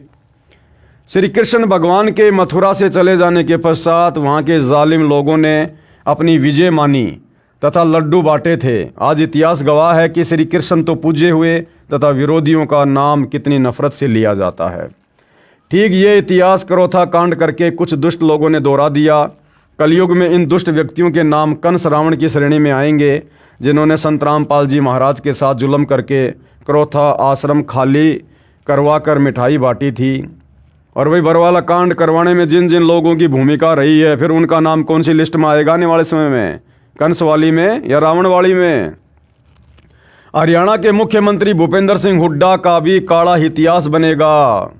अगर हरियाणा के मुख्यमंत्री भूपेंद्र सिंह हुड्डा का काला इतिहास बनेगा तो उसी भूपेंद्र सिंह हुड्डा को 2019 में सतगुरु रामपाल जी के परिवार ने, सतलोक आश्रम के मुख्य भक्तों ने 2019 के चुनाव में जो भूपेंद्र सिंह हुड्डा का समर्थन किया, उसको वोट डलवाए। भैया साथ में उनका भी काला इतिहास लिखा जाएगा कि सतगुरु रामपाल जी के दोषी भूपेंद्र सिंह हुड्डा को सतगुरु रामपाल जी के परिवार के किन किन सदस्यों ने और किन किन भक्तों ने समर्थन किया। क्योंकि भगवान के दुश्मन का समर्थन करने वाला कौन? काल का दूत। तो आने वाले समय में सतगुरु रामपाल जी के परिवार का नाम भी इसी लिस्ट में होगा, जिस लिस्ट में भूपेंद्र सिंह हुड्डा का होगा। लेखक के अनुसार भूपेंद्र नाम से हुई घृणा, इसी तरह आने वाले समय में सतगुरु रामपाल जी के परिवार से भी लोगों को घृणा हो जाएगी। फिलहाल संगत की आंखें बंद हैं, लेकिन हमेशा नहीं रहेगी, कभी न कभी तो ज्ञान का प्रकाश होगा। और जिस दिन वो तत्व ज्ञान अंगड़ाई लेगा, यही संगत जो आज तुम्हारे झूठे आदेशों पर, झूठे पीले पर्चों पर एआई से बनाई गई सतगुरु रामपाल जी के नकली ऑडियो वीडियो पर विश्वास करके अंधी होकर तुम्हारे पीछे चल रही है, सारे कुकर्म कर रही है, अपनी मर्यादा तोड़वा रही है, साथ में जेल में बैठे अपने गुरु को दुखी कर रही है। आने वाले समय में जब इस संगत की बुद्धि ऑन होगी, सच्चाई का पता चलेगा, तो भैया तुम्हारे साथ में क्या होगा सतलोक आश्रम वालों। भूपेंद्र नाम से हुई घृणा। एक 12 वर्षीय लड़के ने 15 अगस्त 2013 को संत रामपाल जी महाराज से कहा कि गुरुदेव जी मेरा नाम बदल दो। संत जी ने पूछा कि वर्तमान में क्या नाम है। लड़के ने कहा भूपेंद्र। मैं इस कलंकित नाम को रखना नहीं चाहता जिस नाम के व्यक्ति ने कंस से भी बढ़कर अत्याचार किया। ये कहकर बच्चे की आंखों में आंसू आ गए, क्योंकि 10 जुलाई 2006 को वह सत्संग सुनने के लिए अपनी माता तथा पिताजी के साथ करोता आश्रम में जा रहा था। डेगल गांव के कुछ दुष्ट लोगों ने उन तीनों को बुरी तरह से पीटा, बच्चे को छीनकर जमीन पर पटक दिया। वहीं पर पुलिस भी बहुत संख्या में खड़ी थी। जब पुलिस वालों से उसके पिता ने शिकायत की तो पुलिस वाले हंसने लगे। एक नेक पुलिस वाले ने कहा कि भगत वापस चला जा, ये सारा जुल्म मुख्यमंत्री भूपेंद्र करा रहा है, नहीं तो इनकी क्या मजाल, ये मुट्ठी भर लोग उधमस उतार दें। जुल्म कर रहे हैं, हमारी आत्मा भी रो रही है। आपसे पहले तो इन्होंने बहुत सी बहन बेटियों के साथ सरेआम अभद्र बर्ताव किया है, उनके आभूषण भी छीन लिए, किराए के पैसे भी नहीं छोड़े, रोते हुए जान बचाकर भागे हैं। उस दिन से उस बच्चे को ये बात घर कर गई थी। उस दिन से वो रोते हुए घर चले आए थे। संत जी के जेल से आने के पश्चात ही मिल पाए थे। संत रामपाल जी महाराज ने कहा बेटा, नाम बुरा नहीं होता, काम बुरा होता है। अपराधी से नफरत नहीं करनी चाहिए, अपराध से नफरत करनी चाहिए। जो जैसा करेगा उसका फल परमात्मा अवश्य देगा। अपना किया भोगना पड़ता है। ऐसे अत्याचार की कथा सुनकर कलेजा मुंह को आता है। क्या भूपेंद्र सिंह हुड्डा तथा ऐसे जालिम व्यक्ति सुखी रह सकेंगे? कभी नहीं। भगवान के घर देर है अंधेर नहीं। तो सतलोक आश्रम वाले क्या लिख रहे हैं भाइयों और बहनों, कि सतगुरु रामपाल जी ने उस बच्चे से किया कि बेटा अपराधी से नफरत मत करो, अपराध से नफरत करो, और किसी के साथ लड़ाई झगड़ा नहीं करना। समय आने पर अपना किया अवश्य भोगेंगे। फिर भैया मुझ पवन दास का मुकदमा हिसार कोर्ट में चल रहा है। समय आने पर जज इंसाफ करेगा कौन सही है कौन गलत है। फिर तुम सतलोक आश्रम वाले गुंडों की भांति मुझ पवन दास पर हमला क्यों करते हो? जान से मारने की कोशिश क्यों करते हो भाई? अपने गुरु की बातों पे अमल करो ना। आर्य समाजियों का हथियार उन्हीं पर चला। ऐसे ही इन सतलोक आश्रम वालों के हथियार जो वर्तमान में ये यूज कर रहे हैं घटिया तरीके, ये इन्हीं के ऊपर चलेंगे, इन्हीं के ऊपर। आर्य समाजियों का हथियार उन्हीं पर चला। 12 मई 2013 को फिर से जुल्म किया गया। परमात्मा ने ऐसी माया फेरी जो मुख्यमंत्री भूपेंद्र सिंह आर्य समाजी अपने ग्रुप के व्यक्तियों आचार्यों को पूरा सहयोग देकर आश्रम के अनुयायियों को परेशान किया करता था। उसी का सुदर्शन चक्कर उसी पर चल गया। 18 फरवरी 2013 को श्री भूपेंद्र सिंह हुड्डा मुख्यमंत्री हरियाणा को पता चला कि सर्वोच्च न्यायालय ने करोथा आश्रम ट्रस्ट को सौंपने के आदेश दे दिए। उसके पश्चात अपने साजंदों आचार्यों को फिर से तैयार किया। गौशाला घड़ोली जिला जिंद के नाम 2.5 करोड़ रुपए की ग्रांट दी। उस ग्रांट को देने का उद्देश्य था कि किराए पर बदमाश लाए जाएं, क्योंकि आसपास के व्यक्ति समझ गए थे कि संत रामपाल जी महाराज व उनके भगत बुरे नहीं हैं, इसलिए इनको आसपास की जनता का सहयोग नहीं मिल रहा था। अपने षड्यंत्र के अनुसार 12 मई 2013 को करोथा आश्रम पर आक्रमण करने की योजना बनाई। 7 अप्रैल 2013 को आश्रम ट्रस्ट को मिला। 9 अप्रैल 2013 को आर्य समाजियों ने आक्रमण कर दिया। स्थानीय जनता ने उनका कोई सहयोग उस पाप में नहीं दिया। उस दिन अगली योजना बनाकर आने का कहकर चले गए, जिस कारण से बदमाशों को किराए पर लाए। 12 मई 2013 को करोथा आश्रम में उपस्थित भक्तों को मारने के लिए करोथा गांव में इकट्ठे हुए बदमाश भी उनके साथ थे। दूसरी ओर आश्रम करोथा के ट्रस्टी ने माननीय हाई कोर्ट चंडीगढ़ में सुरक्षा की अर्जी लगाई। समय की आवश्यकता को समझकर न्यायालय ने आश्रम की सुरक्षा के सख्त आदेश दिए, जिस कारण से करोथा आश्रम के चारों ओर पुलिस तैनात कर दी गई। पहले 12 जुलाई 2006 तथा 9 अप्रैल 2013 के आक्रमणों में स्थानीय पुलिस आर्य समाज के व्यक्तियों की खुलकर मदद करती रही थी, परंतु 12 मई 2013 को पुलिस बल बाहर से आया था। स्थानीय पुलिस अधिकारियों ने आर्य समाजियों को कह रखा था कि आप पहले पुलिस पर आक्रमण करना, पुलिस भाग जाएगी, परंतु कोर्ट के आदेश 10 मई 2013 को हुए थे, जिस कारण से उन उपद्रवियों को पता नहीं चला कि अब पुलिस भाग नहीं सकती, जिस कारण से अपनी पूर्व योजना अनुसार गांव करोथा के बस स्टैंड के पास रोहतक झज्जर रोड पर आश्रम से लगभग 1.5 किलोमीटर दूर स्कूल में आक्रमणकारियों को रोकने के लिए तैनात पुलिस पर आक्रमण कर दिया।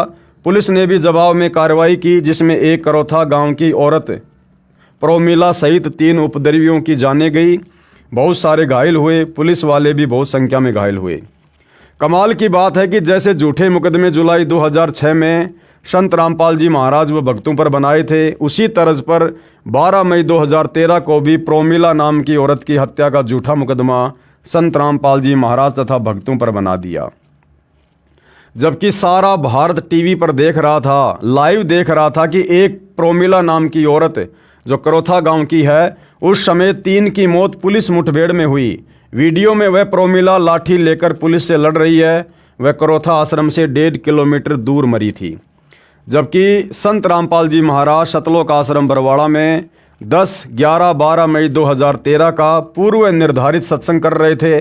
बरवाला जिला हिसार में है, करोथा गांव से लगभग 100 किलोमीटर दूर है। अब जांच में संत रामपाल जी महाराज को निर्दोष पाया गया। दोनों प्रशासन तथा आर्य समाजी जो संत रामपाल जी महाराज तथा उनके भक्तों पर कहर ढाया करते थे, 12 मई 2013 को आपस में कट मरे। मुख्यमंत्री हरियाणा श्री भूपेंद्र सिंह हुड्डा ने संत रामपाल जी महाराज से प्रार्थना की, अपनी सरकार बचाने की गुहार लगाई। बिना शर्त सतलोक आश्रम करोथा खाली कर दिया गया, परंतु आश्रम पर हमारा कब्जा रहेगा, ऐसा ही हुआ। आश्रम पर ट्रस्ट का ताला लगाया गया। भगत समय समय पर आश्रम की सफाई करके आते हैं। सुरक्षा सरकार के जिम्मे है। यदि संत रामपाल जी महाराज ये परोपकार नहीं करते तो आश्रम को किसी कीमत पर सरकार खाली नहीं करवा सकती थी, क्योंकि सर्वोच्च न्यायालय के आदेश अनुसार करोथा आश्रम प्राप्त हुआ था। मिलिट्री भी आश्रम की सुरक्षा के लिए पहुंच गई थी, परंतु संत मान बढ़ाई नहीं चाहते, जनता की भलाई चाहते हैं। ये अनमोल कार्य महान संत ही कर सकते हैं। आश्चर्य की बात है कि मुख्यमंत्री श्री भूपेंद्र सिंह हुड्डा ने इतने बड़े परोपकार का भक्तों तथा संतों को क्या प्रतिफल दिया। कभी ये भी नहीं पूछा कि आप दुखी हो या सुखी हो। धन्यवाद करने का भी काम नहीं, परंतु हम तो उस विधान का पालन करते हैं, नेकी कर कुएं में डाल, जो बुरा करेगा उसका होगा बुरा हाल। भूपेंद्र सिंह हुड्डा का सुदर्शन चक्कर उसी पर चला। एक बार दुर्वासा ऋषि ने निर्दोष भगत अम्बरीश को मारने के लिए सुदर्शन चक्कर छोड़ा था। भगत अम्बरीश के चरण छूकर सुदर्शन चक्कर दुर्वासा ऋषि को मारने के लिए चल पड़ा। दुर्वासा ऋषि भागकर भगवान विष्णु जी के पास गया, परंतु विष्णु जी ने कहा कि तेरी जान अम्बरीश ही बख्श सकता है। उसी से समायाचना कर दुर्वासा ऋषि ने वापस आकर भगत अम्बरीश के चरण पकड़कर अपनी गलती का एहसास किया, समायाचना की। तब वह सुदर्शन चक्कर शांत हुआ तथा दुर्वासा ऋषि की जान बची। इसी प्रकार 12 मई 2013 को मुख्यमंत्री भूपेंद्र सिंह अपनी देखरेख में सर्वे ऑपरेशन करा रहा था।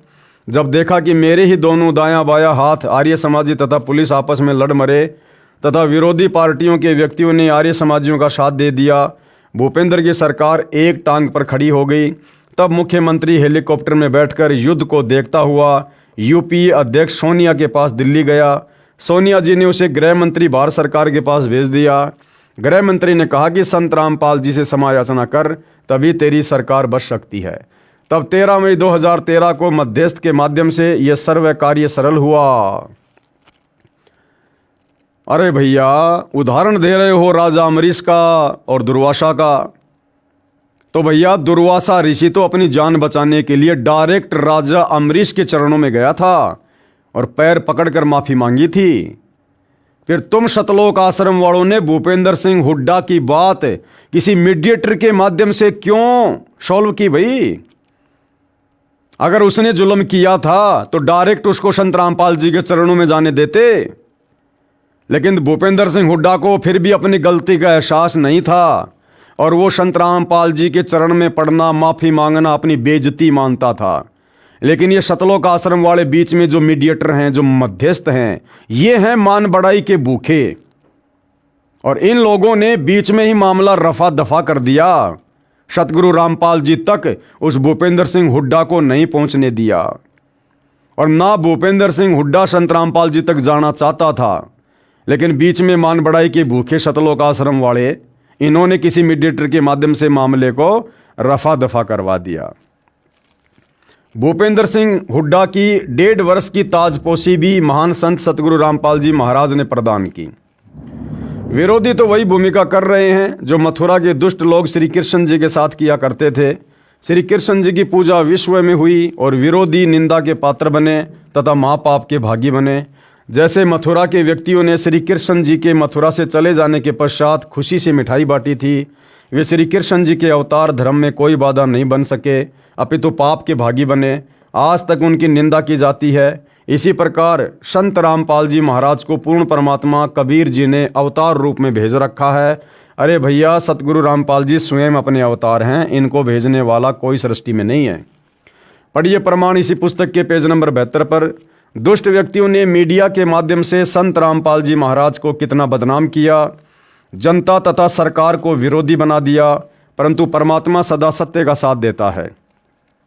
संत रामपाल जी के कई लाख नए भगत बन गए, विरोधियों का विनाश हो रहा है।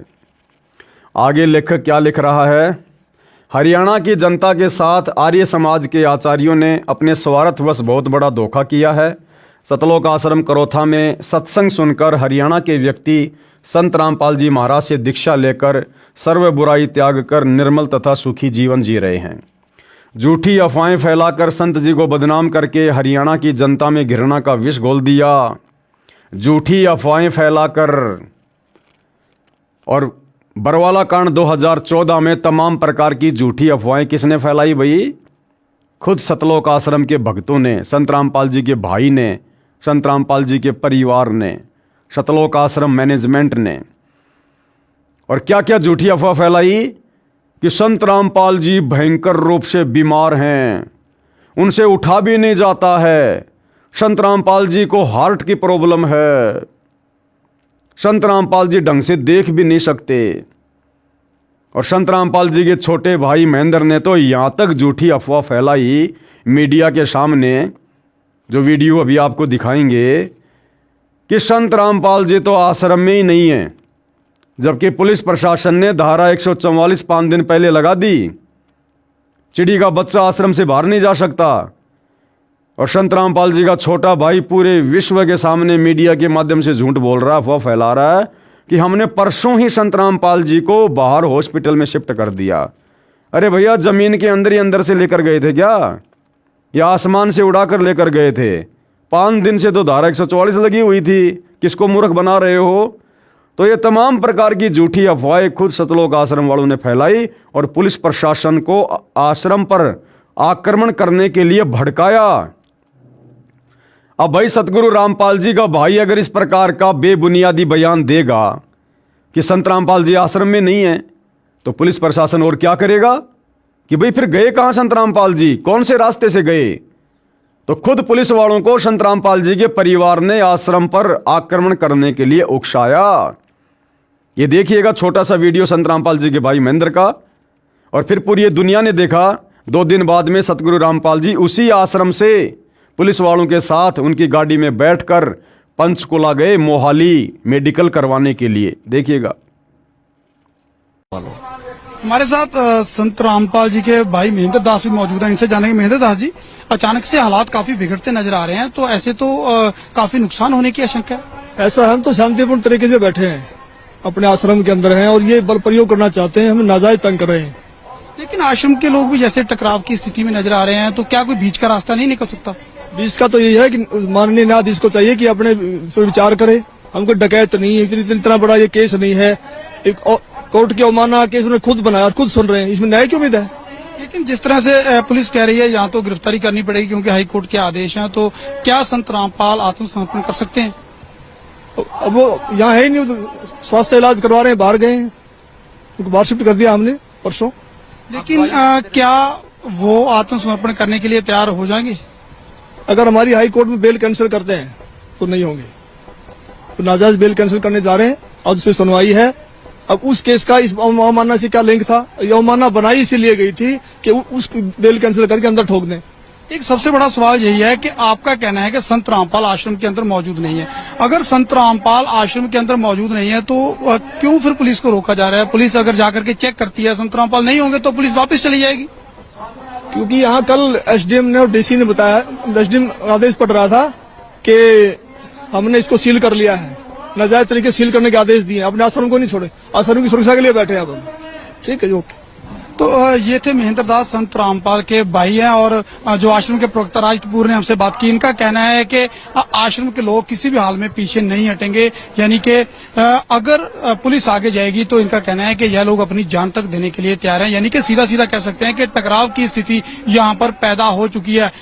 अब देखना होगा कि ऐसे हालातों में आखिर इस मामले का निपटारा कैसे होगा, कैसे हाईकोर्ट के आदेश का पालन होगा और कैसे हो पाएगी संत रामपाल की गिरफ्तारी।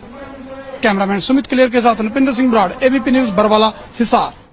तो भाइयों और बहनों, करोथा कांड में जिस प्रकार से गांव वालों ने, आर्य समाजियों ने और सरकार ने जो भूमिका निभाई थी, वो सेम टू सेम भूमिका 2014 के करोथा कांड में सतगुरु रामपाल जी के परिवार ने, उनके दोनों बेटों ने, उनके भाई ने, उनके रिश्तेदारों ने और इन तमाम कोऑर्डिनेटरों ने निभाई है। झूठी अफवाहें फैलाकर संत जी को बदनाम करके हरियाणा की जनता में घृणा का विष घोल दिया, जिस कारण से हरियाणा की जनता संत रामपाल जी महाराज से घृणा करने लगी और आश्रम में जाना बंद कर दिया। अनमोल अवसर चूक रहे हैं। ये आचार्य यही चाहते हैं कि किसी तरह जनता संत रामपाल जी महाराज का सत्संग सुनना बंद कर दे, और वही कार्य बरवाला कांड में सतलोक आश्रम वालों ने किया कि लोग संत रामपाल जी का सत्संग ही सुनना बंद कर दें। संत रामपाल जी के विषय में ये आश्रम वाले प्रचार करते हैं कि हमारे गुरुजी कैंसर क्या, चाहे कैंसर का बाप क्यों ना हो, एक बार हमारे गुरुजी से नाम ले लो, छूमंतर हो जाएगा। हमारे गुरुजी मुर्दों को भी जिंदा कर देते हैं, मुर्दों को भी। ऐसी ऐसी बातें ये लोग ज्ञान प्रचार के माध्यम से, पुस्तक प्रचार के माध्यम से समाज में फैला रहे हैं। और बरवाला कांड में इन्हीं लोगों ने मीडिया के सामने दुनिया को यह भी संदेशा दिया कि आज की तारीख में हिंदुस्तान में संत रामपाल जी से बड़ा रोगी, बीमार आदमी दूसरा कोई नहीं है। एक छोटा सा वीडियो आपको दिखा देता हूं, उस समय सतलोक आश्रम के मीडिया प्रभारी राज कपूर का, जिसने साफ साफ मीडिया को कहा कि संत रामपाल जी की हालत बेड से उठने की भी नहीं है। डॉक्टरों ने सख्त मना कर रखा है, हार्ट के पेशेंट हैं, दिखाई भी ढंग से नहीं देता है संत रामपाल जी को। तो दुनिया ने वो वीडियो देखे मीडिया के माध्यम से। अब दुनिया इन बातों को सुनकर संत रामपाल जी का मजाक उड़ाएगी या उनके सत्संग सुनेगी कि एक तरफ तो यही भगत कहा करते थे कि हमारे गुरुजी कैंसर क्या, कैंसर के बाप को समाप्त कर देंगे, हमारे गुरुजी मुर्दे को जिंदा कर देते हैं, और आज इनके गुरु की ऐसी हालत हो रही है। खुद ये भगत कह रहे हैं, तो गुरु झूठा या भगत झूठा। और इस प्रकार से लोग संत रामपाल जी की निंदा करने लगे, उनको झूठा कहकर उन पर व्यंग करने लगे। देखिए छोटा सा वीडियो। संत रामपाल जी महाराज के खिलाफ प्रशासन ने यदि कानून की आड़ लेके, न्यायालय का भय दिखा के यदि कोई उन्हें फंसाने का प्रयास किया, उन्हें गिरफ्तार करने का बीमारी की हालत में प्रयास किया, तो हम अपनी जान देकर उसका विरोध करेंगे। और उसके बावजूद यदि संत रामपाल जी महाराज भी इस हालात में खुद न्यायालय जाना चाहें तो संत रामपाल जी महाराज को भी हमारी 1 लाख लोगों की लाशों के ऊपर से गुजरना पड़ेगा। ये आज हमने निर्णय लिया है सर। इसलिए किसी भी सूरत में 17 तारीख तो क्या, उससे आगे भी हम संत रामपाल जी महाराज को किसी भी झूठे मुकदमे में न्यायालय में उपस्थित नहीं होने देंगे जब तक हम जिंदा हैं। 1 लाख लोग, ये 25 लाख भारत के अन्य हिस्सों में रहते हैं, वो सब के सब मरना पसंद करेंगे अन्याय को सहन करने के बजाय। तो भाई और बहनों, बताओ, जो भूमिका करोथा कांड के समय करोथा गांव वालों ने, आसपास के गांव वालों ने निभाई, प्रशासन ने निभाई, क्या वही की वही भूमिका 2014 बरवाला कांड में सतलोक आश्रम के भक्तों ने, सतगुरु रामपाल जी के परिवार ने नहीं निभाई? आप जियों की आंखों के सामने है। ये आचार्य यही चाहते थे कि किसी तरह जनता संत रामपाल जी महाराज का सत्संग सुनना बंद कर दे, जिससे महर्षि दयानंद के अज्ञान का पर्दाफाश न हो सके। परंतु दुष्ट आचार्यों ने 12 मई 2013 को जो पुनः आश्रम पर आक्रमण करके जनता के सामने स्पष्ट कर दिया कि कौन अच्छा है कौन बुरा है। अब हरियाणा के व्यक्ति भी दीक्षा लेकर अपना कल्याण करवा रहे हैं। दूर देश से आने वाले श्रद्धालुओं की तो गिनती ही नहीं है। 11 से 13 जून 2014 को कबीर परमेश्वर जी के प्रगट दिवस पर लगभग 1.5 लाख भगत सत्संग सुनने पहुंचे। 12 एकड़ जमीन में सतलोक आश्रम बरवाड़ा बना है। इसके अतिरिक्त 6 एकड़ जमीन 4 दिन के लिए उधार ली गई। तब संगत को बैठाया। दूसरी ओर विरोधियों का नाश हो रहा है। वो तो भैया समय आने पर अपना कर्मफल सभी भोगते हैं। आप लोग भी जो 2014 बरवाला कांड के दोषी हैं और 2014 से वर्तमान समय तक सतगुरु रामपाल जी की गैर हाजिरी में संगत की मर्यादा तुड़वा कर आप लोग जो और दोषी बन रहे हो, भाई समय आने पर कर्मफल तो आपने भी भोगने पड़ेंगे। आर्य समाजी आचार्यों के पाप का घड़ा भर गया। दयानंद मठ रोहतक पर नाजायज कब्जा किए बैठे आर्य समाजी आचार्यों के 2 गुट बन गए, एक दूसरे से लड़ रहे हैं। पुलिस ने बलदेव गुट की दयानंद मठ के अंदर ही अच्छी पिटाई की, क्योंकि 12 मई 2013 को इन्होंने पुलिस को बेरहमी से मारा था। इसी कारण से पुलिस पहले से ही खपा थी। उस दिन भी इन्होंने पुलिस पर पत्थर मारे थे। आर्य समाजी डर के मारे वृक्षों पर चढ़ गए, वहां से उतार कर पीटे। प्रत्यक्ष दृष्टा ने यह भी बताया कि आचार्य ब्रह्मानंद गाड़ी में घुस गया, वहां से डंडे की खोद मार मार कर पुलिस ने गाड़ी से निकाल कर पीटा। इस प्रकार इन दुष्ट व्यक्तियों पर परमात्मा का चक्कर चल पड़ा। इनकी उल्टी गिनती शुरू हो गई है। 80-85 वर्ष के बूढ़े आर्य समाजी आचार्य तथा शास्त्री की उपाधि वाले जनता को मरने मारने का पाठ पढ़ाते हैं, जबकि ऐसे वृद्ध तो बच्चों को झगड़ा करने से रोकते हैं। देखो, सतलोक आश्रम वाले शिक्षा दे रहे हैं उन ज्ञानहीन आर्य समाजी आचार्यों को कि आचार्यों ने तो जनता को अच्छा पाठ पढ़ाना चाहिए, और इन आचार्यों ने जनता के हाथों में डंडे देकर उनको लड़ना झगड़ना सिखाया। अरे भैया, 2014 के बरवाला कांड में क्या पाकिस्तान के लोगों ने आकर भोले भाले भक्तों को काले कपड़े पहनकर कमांडो बनाकर पुलिस वालों से लड़ने झगड़ने के लिए तैयार किया था? कौन थे वो लोग? कौन थी राष्ट्रीय समाज सेवा समिति?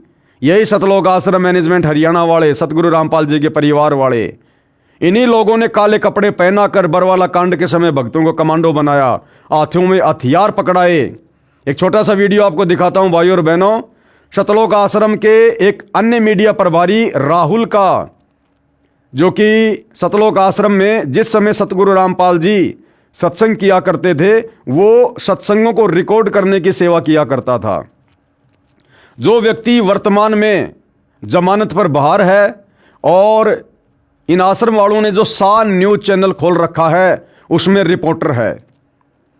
इस व्यक्ति ने सरेआम बरवाला कांड के समय मीडिया के प्रश्नों का जवाब देते हुए कहा, जब मीडिया वालों ने कहा कि भैया ये इस प्रकार से जो तुमने कमांडो खड़े कर रखे हैं भक्तों को हाथों में हथियार देके, ये इस प्रकार से बीमार बाबा की तबीयत को कैसे ठीक करेंगे?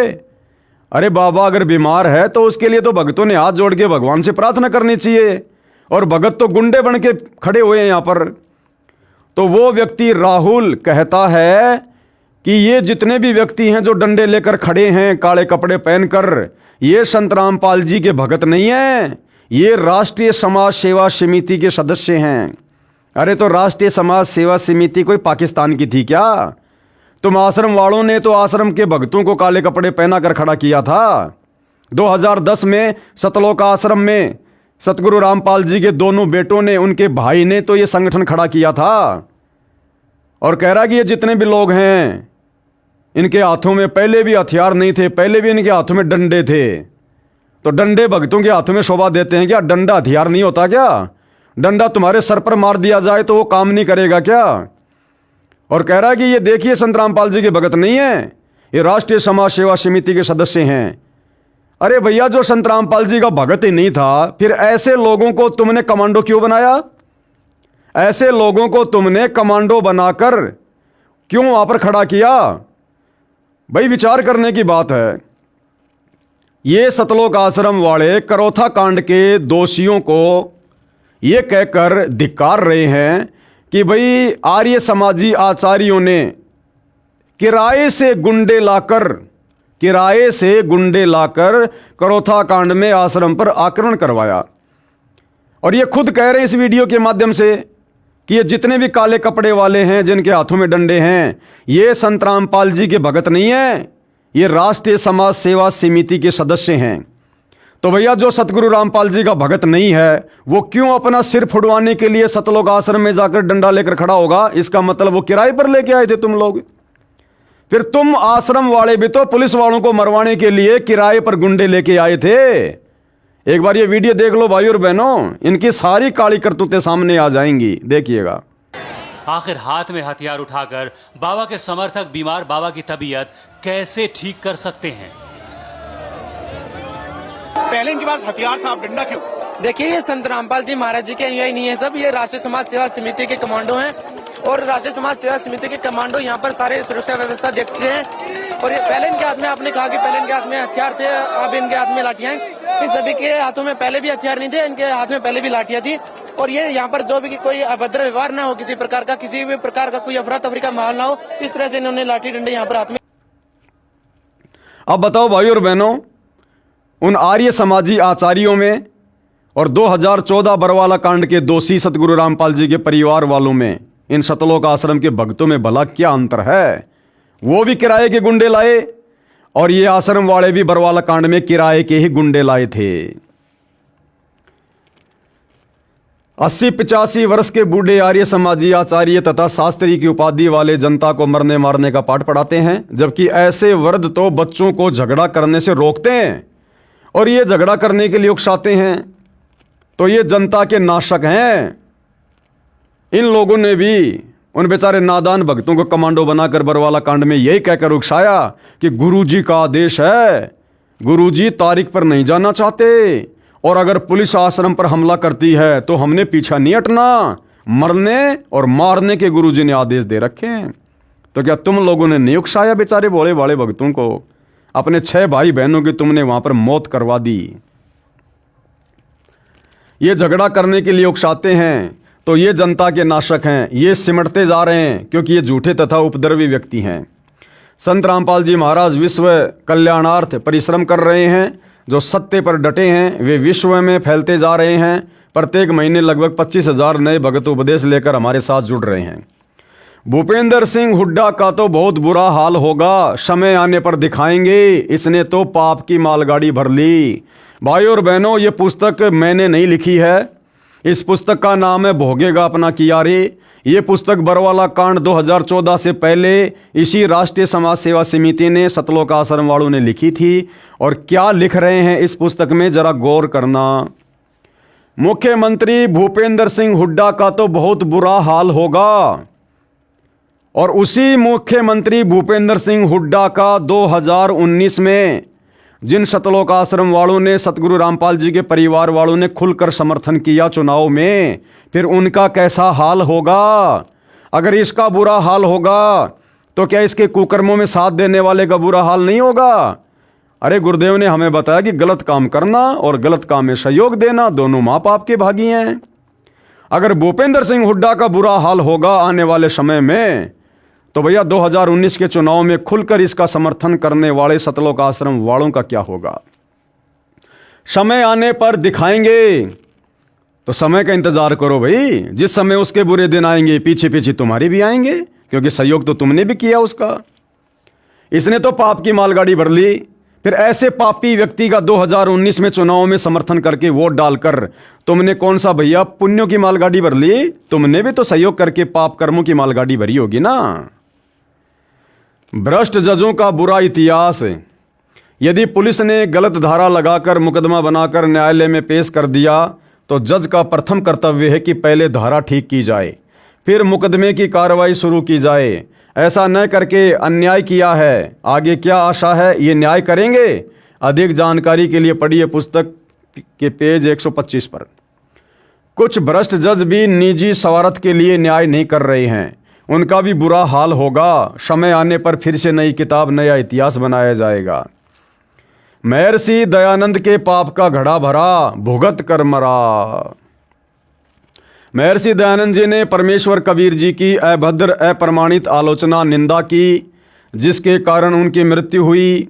1 महीने तक तड़फ तड़फ कर हुई। पढ़िए इसी पुस्तक के पेज नंबर 154 पर। सतलोक आश्रम से जुड़ा भगत लिख रहा है इस पुस्तक भोगेगा अपना किया में कि महर्षि दयानंद का पाप का घड़ा भरा और जिस प्रकार से उसने कबीर जी की आलोचना की, निंदा की, उसका परिणाम उसको भुगतना पड़ा। वो अंत में तड़फ तड़फ के मरा। देखो भाई, संतों की, महापुरुषों की या सतगुरु रामपाल जी की निंदा चाहे खुद करो चाहे दूसरों से करवाओ, बात एक ही है। तो सतलोक आश्रम वालों ने 2014 बरवाला कांड के समय सतगुरु रामपाल जी के ज्ञान, विधान और आदेशों के खिलाफ कार्य करते हुए दुनिया में सतगुरु रामपाल जी की निंदा करवाई, थू थू करवाई। भाई सतगुरु रामपाल जी तो भक्तों को सतलोक आश्रम में भगत बनाने के लिए बुलवाते थे, बुराइयां छुड़वा कर एक सज्जन व्यक्ति बनाने के लिए बुलवाया करते थे। सतगुरु रामपाल जी ने तो इन कुकर्म करने वाले हाथों से दान करना सिखाया। फिर बरवाला कांड के समय लठ पकड़ाकर पुलिस वालों को मारने के लिए किसने खड़ा किया? सतगुरु रामपाल जी ने तो इन हाथों से दान धर्म करना सिखाया। इन हाथों से माला पकड़वा कर सुमरण करवाना सिखाया। इन हाथों को जोड़कर अधीन बनने का आदेश दिया। फिर बरवाला कांड में उन्हीं भक्तों को काले कपड़े पहनाकर, कमांडो बनाकर, उनके हाथों में लठ, पत्थर, पेट्रोल बम पकड़ाकर पुलिस वालों के सामने मरने मारने के लिए किसने खड़ा किया? अरे सतगुरु रामपाल जी तो अपने भक्तों को बताते हैं कि बच्चों, हमने तो बेवजह किसी चींटी का भी रास्ता नहीं रोकना, उसको भी दुखी नहीं करना। आत्मा दुखी तो परमात्मा दुखी। फिर बरवाला कांड में पुलिस वालों के ऊपर ईंटों से पथराव करवाकर उन भक्तों के कर्म किसने फुड़वाए भाई? क्यों इस प्रकार के जुल्म करवाए? तो क्या आने वाले समय में आप लोगों को भोगना नहीं पड़ेगा? दूसरी बात, बरवाला कांड के बाद में इन्हीं सतलोक आश्रम वालों ने 2019 के चुनाव में करोथा कांड के मुख्य अपराधी इन्हीं की कलम से जो ये लिख रहे हैं, भूपेंद्र सिंह हुड्डा को समर्थन क्यों दिया? हरियाणा की भगत जनता से, भगत समाज से उस भूपेंद्र सिंह हुड्डा को वोट क्यों डलवाए? और जब इन लोगों ने कांग्रेस का खुलेआम समर्थन किया तो क्या बीजेपी सरकार वालों ने, बीजेपी सरकार के समर्थकों ने संत रामपाल जी की जमकर आलोचना नहीं करी होगी, जमकर निंदा नहीं करी होगी? लोगों ने यही सोचा कि भाई, हम तो ये सोचा करते थे कि संत रामपाल जी तो राजनीति से दूर हैं। और संत रामपाल जी अपने सत्संगों में भी कहते हैं कि हम तो एक गैर राजनीतिक संस्था चलाते हैं, हमारा राजनीति और किसी राजनेता से कोई लेना देना ही नहीं है। और अब क्या हो गया? जेल जाते ही संत रामपाल जी ने अपने पैतरे क्यों बदल दिए? क्योंकि जनता को यह थोड़ी पता कि ये सारे के सारे कुकर्म उनकी आड़ में उनका परिवार कर रहा है। जनता तो यही समझेगी बाबा रामपाल कर रहा है, और जेल में बाबा रामपाल जी को दुखी किया जा रहा होगा सरकार के द्वारा। इसलिए बाबा रामपाल जी ने राजनेताओं का दामन पकड़ लिया होगा। तो क्या जनता ने 2019 में जो बीजेपी के समर्थक थे, क्या सतगुरु रामपाल जी की जमकर आलोचना नहीं की कि ये बाबा भी आ गया राजनीति में? अरे संतों का काम क्या है राजनीति में? पहले वाले बाबा थोड़े थे क्या आसाराम राम रहीम राजनीति करने वाले? जो बाबा रामपाल भी कूद गया राजनीति के मैदान में। और जब सतलोक आश्रम वालों ने हरियाणा समेत पूरे भारतवर्ष में 2019 में कांग्रेस सरकार का समर्थन बाबा के भक्तों से करवाया, तो क्या बीजेपी वालों ने बाबा रामपाल को गालियां नहीं दी होंगी जम के कि ये काहे का बाबा है? बाबा कभी राजनीति में आते हैं क्या? बाबा है तो अपनी भक्ति करो, भक्तों से भक्ति करवाओ। राजनीति करने वालों की कमी है दुनिया में। जमकर आलोचना की होगी तो भैया आलोचना या निंदा चाहे खुद भगत करो अपने गुरु की, चाहे अपने कुकर्मों से जनता से करवाओ, बात एक ही है। फिर 2024 में इन्हीं सतलोक आश्रम वालों ने बीजेपी सरकार का दामन पकड़ लिया, कांग्रेस को छोड़ दिया, और पूरे भारत में इन्हीं आश्रम वालों ने सतगुरु का नाम लेकर बेचारे भोले भाले भक्तों से बीजेपी सरकार का समर्थन करवाया। जगह जगह बीजेपी की रैलियों में भक्तों को भेजा और बीजेपी को वोट डलवाए, और यहां तक डरा दिया कि जो भगत बीजेपी को वोट नहीं डालेगा उसको आश्रम में एंट्री नहीं होगी। उसके बाद वो कांग्रेस वाले संत रामपाल जी की आलोचना करने लग गए, निंदा करने लग गए, गालियां निकालने लग गए कि ये बाबा रामपाल तो बड़ा दोगला आदमी है, पहले तो कांग्रेस के साथ था, अब बीजेपी के साथ चला गया। इस बाबा रामपाल से तो राम रहीम अच्छा, जो शुरू से बीजेपी के साथ है, वो कभी पार्टी नहीं बदलता। बाबा रामपाल ने तो एक ही बार में पार्टी बदल ली। तो क्या सतलोक आश्रम मैनेजमेंट हरियाणा वालों के इस तरह के फरमानों के चलते, झूठे आदेशों के चलते, क्या देश भर में कांग्रेस सरकार के समर्थकों ने सतगुरु रामपाल जी की जमकर आलोचना नहीं की होगी, निंदा नहीं करी होगी कि 19 में तो हमारे साथ था, 24 में बीजेपी की गोद में जाके बैठ गया? तो भाई अपने गुरु की बदनामी, निंदा, चुगली, आलोचना चाहे खुद करो, चाहे अपने उल्टे कर्मों से दुनिया से करवाओ, दंड बराबर, दोषी बराबर। तो भैया यहां तुम किन को दोष दे रहे हो?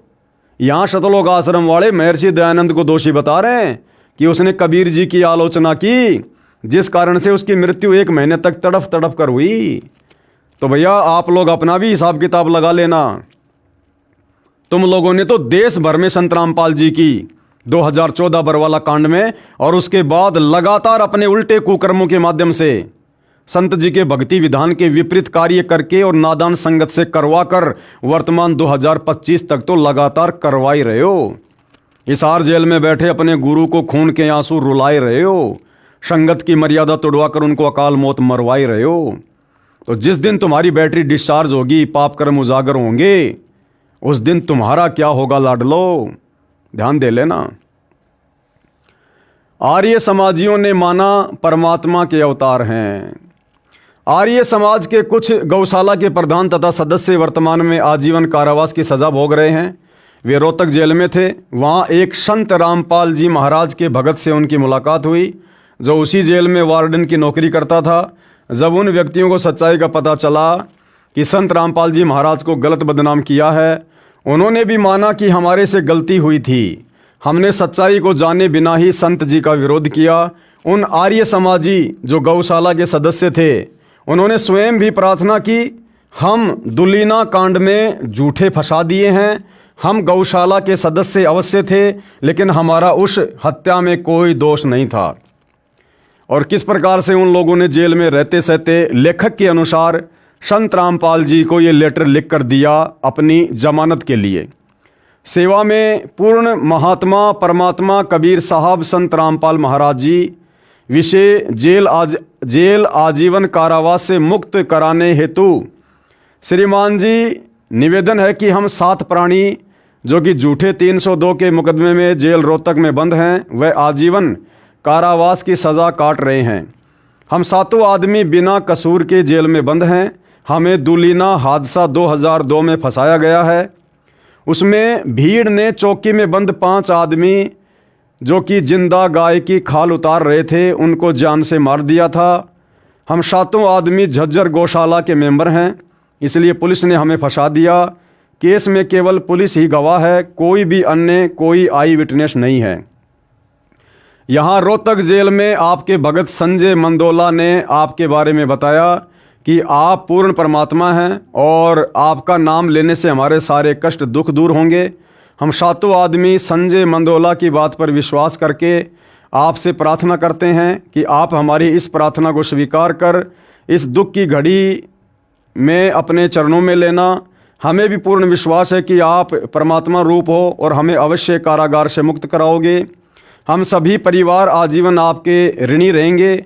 हमारी 7 आदमियों की सज़ा झज्जर ADSJ AK जैन की कोर्ट में आगे भी लिखा हुआ है। इसलिए हे संत रामपाल जी, आप परमात्मा स्वरूप हैं, हमें इस झूठे मुकदमे से बरी कराओ। भगत ने उनको राय दी थी कि आप जी स्वयं दीक्षा लो, जब तक आप जेल से बाहर नहीं आते हो तो अपने परिवार के सदस्यों से मुलाकात पर कहो कि वे दीक्षा लेकर भक्ति करें, तब आपकी मदद परमात्मा करेगा, तब आपका छुटकारा हो जाएगा। परंतु किसी कारण से वे ऐसा नहीं कर पाए, जिस कारण से उनको कोई लाभ नहीं मिल सका। उनके द्वारा की गई लिखित प्रार्थना पढ़िए, जजों के न्याय को देखें, कोई गवाह नहीं, पुलिस ने झूठा केस बनाया और जज ने सजा कर दी। तो वो कह रहे हैं कि हमें सज़ा सुनाई गई थी 7/8/2010 को। उसके बाद हमने माननीय उच्च न्यायालय में अपील दायर की हुई है। हमारी अपील नंबर इतनी है। हमारा केस माननीय न्यायाधीश SK मित्तल व MJ पॉल की खंडपीठ में विचाराधीन है। जमानत यानी बेल की भी हमने कोशिश की, लेकिन निराशा ही हाथ लगी। आपसे पुनः करबद्ध प्रार्थना है कि आप हमें इस संकट से मुक्त करवाओ। हम सातों गांव के आदमी, हमारे प्रिय रिश्तेदार आपके आजीवन आभारी रहेंगे। धन्यवाद। प्रार्थी ये ओम प्रकाश जी, जगबीर जी, सतवीर जी, शिशुपाल जी, रमेश कुमार जी, रणवीर जी, सुबे सिंह जी, ये सातों आदमी हैं। संत घीसा दास जी को शताने की सज़ा, यानी गांव खेकड़ा, जिला बागपुर, उत्तर प्रदेश में संत जी हुए हैं, घीसा दास जी, जो कि वैसे तो दुनिया की नज़रों में परमात्मा जी के नुमाइंदे समझे जाते रहे, लेकिन वे स्वयं कबीर परमात्मा ही थे। ये कबीर परमात्मा भक्ति को जिंदा रखने के लिए भिन्न भिन्न रूप धारण कर कर समय समय पर हम आत्माओं तक ये ज्ञान पहुंचाते रहते हैं। तो संत घीसा दास जी के रूप में कबीर परमात्मा जब अपने तत्व ज्ञान का प्रचार कर रहे थे, तो गांव वालों ने किस प्रकार से उनके साथ में बदसलूकी की, उनको गांव से बाहर निकलने के लिए मजबूर कर दिया, और उसके बाद किस प्रकार से उन गांव वालों पर कहर टूटा, और वापस वही गांव वाले अपनी पगड़ी संत जी के चरणों में रख कर सह सम्मान उनको गांव में वापस लेकर आए। तब उस गांव में फिर से खुशहाली लौटी। संत घीसा दास जी को शताने की सजा। गांव खेकड़ा, जिला बागपत, उत्तर प्रदेश में एक घीसा दास नाम के संत रहते थे।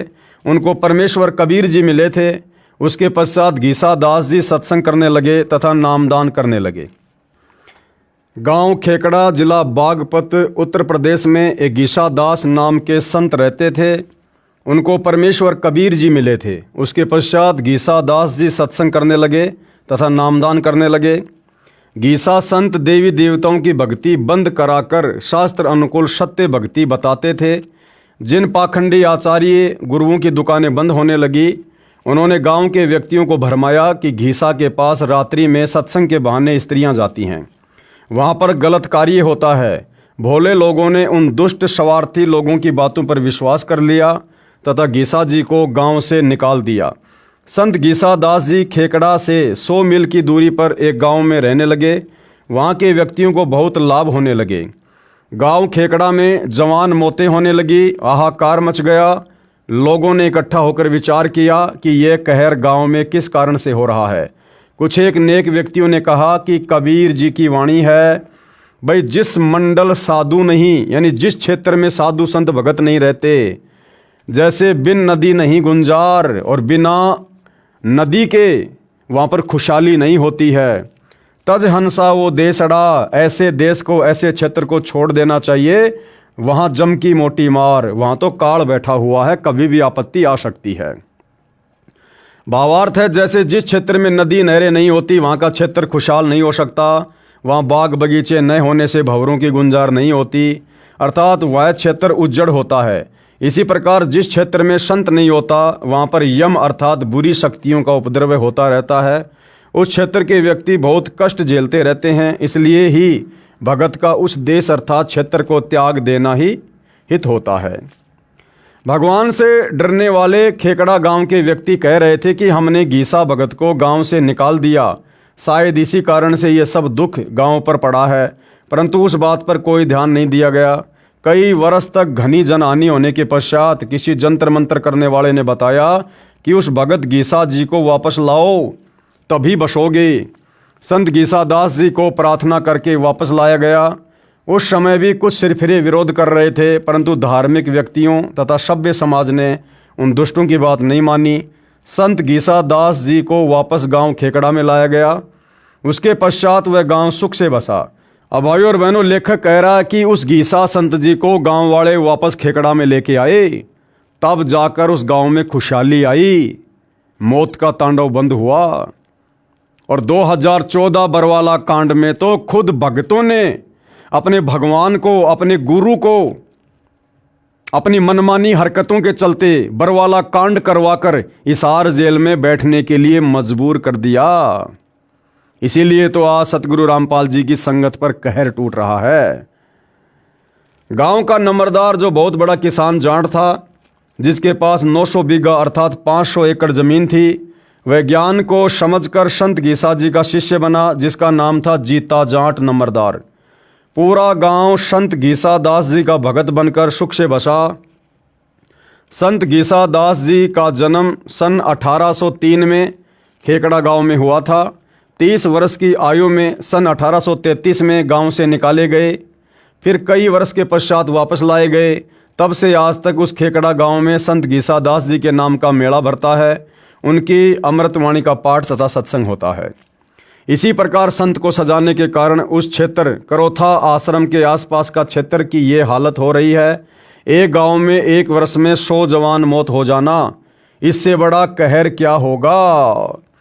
अब विचार करो भाइयों और बहनों, करोथा कांड के बाद जिन करोथा गांव वालों ने और करोथा गांव के आसपास वालों ने करोथा कांड में मुख्य भूमिका निभाई थी, लेखक के अनुसार कुछ ही दिनों में लगभग साल भर के अंदर अंदर उन गांव वालों के ऊपर कहर टूटना शुरू हो गया। क्यों?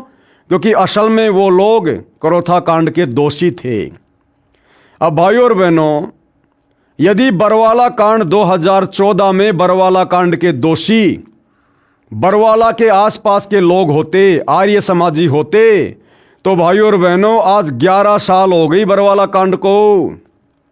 2014 में हुआ था, 2025 जाने वाली है, 11 साल हो गई। अगर बरवाला कांड 2014 में बरवाला के आसपास के लोगों का, आर्य समाजियों का कोई हाथ होता, तो भाइयों और बहनों बरवाला गांव वालों का तो बाढ़ भी बांका नहीं हो रहा। बाढ़ भी बांका 11 साल हो गई। यदि किसी आर्य समाजी का हाथ होता, उनका भी बाढ़ बांका नहीं हो रहा। इस बरवाला कांड में सीधा सीधा हाथ सतलोक आश्रम मैनेजमेंट हरियाणा का और सतलोक आश्रमों से जुड़ी संगत की वो दयनीय हालत हो रही है जिसकी कोई हद नहीं है। ये आश्रम वाले संगत की मौत की खबरों को अपनी बेइज्जती के कारण सार्वजनिक नहीं करते। अन्यथा 2014 बरवाला कांड से लेकर वर्तमान समय तक लाखों की संख्या में संत रामपाल जी के भगत अकाल मौत मरे। इनके बड़े बड़े कोऑर्डिनेटर अकाल मौत मरे। बिहार का कोऑर्डिनेटर राजदेव बाबू बाथरूम में बैठा बैठा हार्ट अटैक से मरा। जम्मू कश्मीर का स्टेट कोऑर्डिनेटर ताराचंद तड़फ तड़फ के मरा। इनके मध्य प्रदेश के संभागीय कोऑर्डिनेटर जो कि पेशे से टीचर थे, फांसी खाकर मरा। अन्य बहुत सारे कोऑर्डिनेटर अकाल मौत मरे। और आने वाले समय में इन मुख्य लोगों का क्या होगा जब इनकी बैटरी डिस्चार्ज होगी। तो भैया करोथा गांव वालों को, डिग्गल गांव वालों को तो साल भर में दंड मिलना शुरू हो गया था, क्योंकि वो लोग असल में करोथा कांड के दोषी थे। लेकिन बरवाला कांड में अगर बरवाला के आसपास के गांव वाले आर्य समाजियों की या लोगों की कोई भूमिका होती, तो भैया उनके ऊपर भी कहर टूटना चाहिए था। लेकिन बाल भी बाका नहीं हुआ और आश्रमों से जुड़ी संगत आए दिन अकाल मौत मर रही है, अकाल मौत। और जिस दिन इस बरवाला कांड के मुख्य दोषियों का नंबर आएगा, उनका पाप का घड़ा भरेगा, उस समय उनकी भी दुर्गति होगी।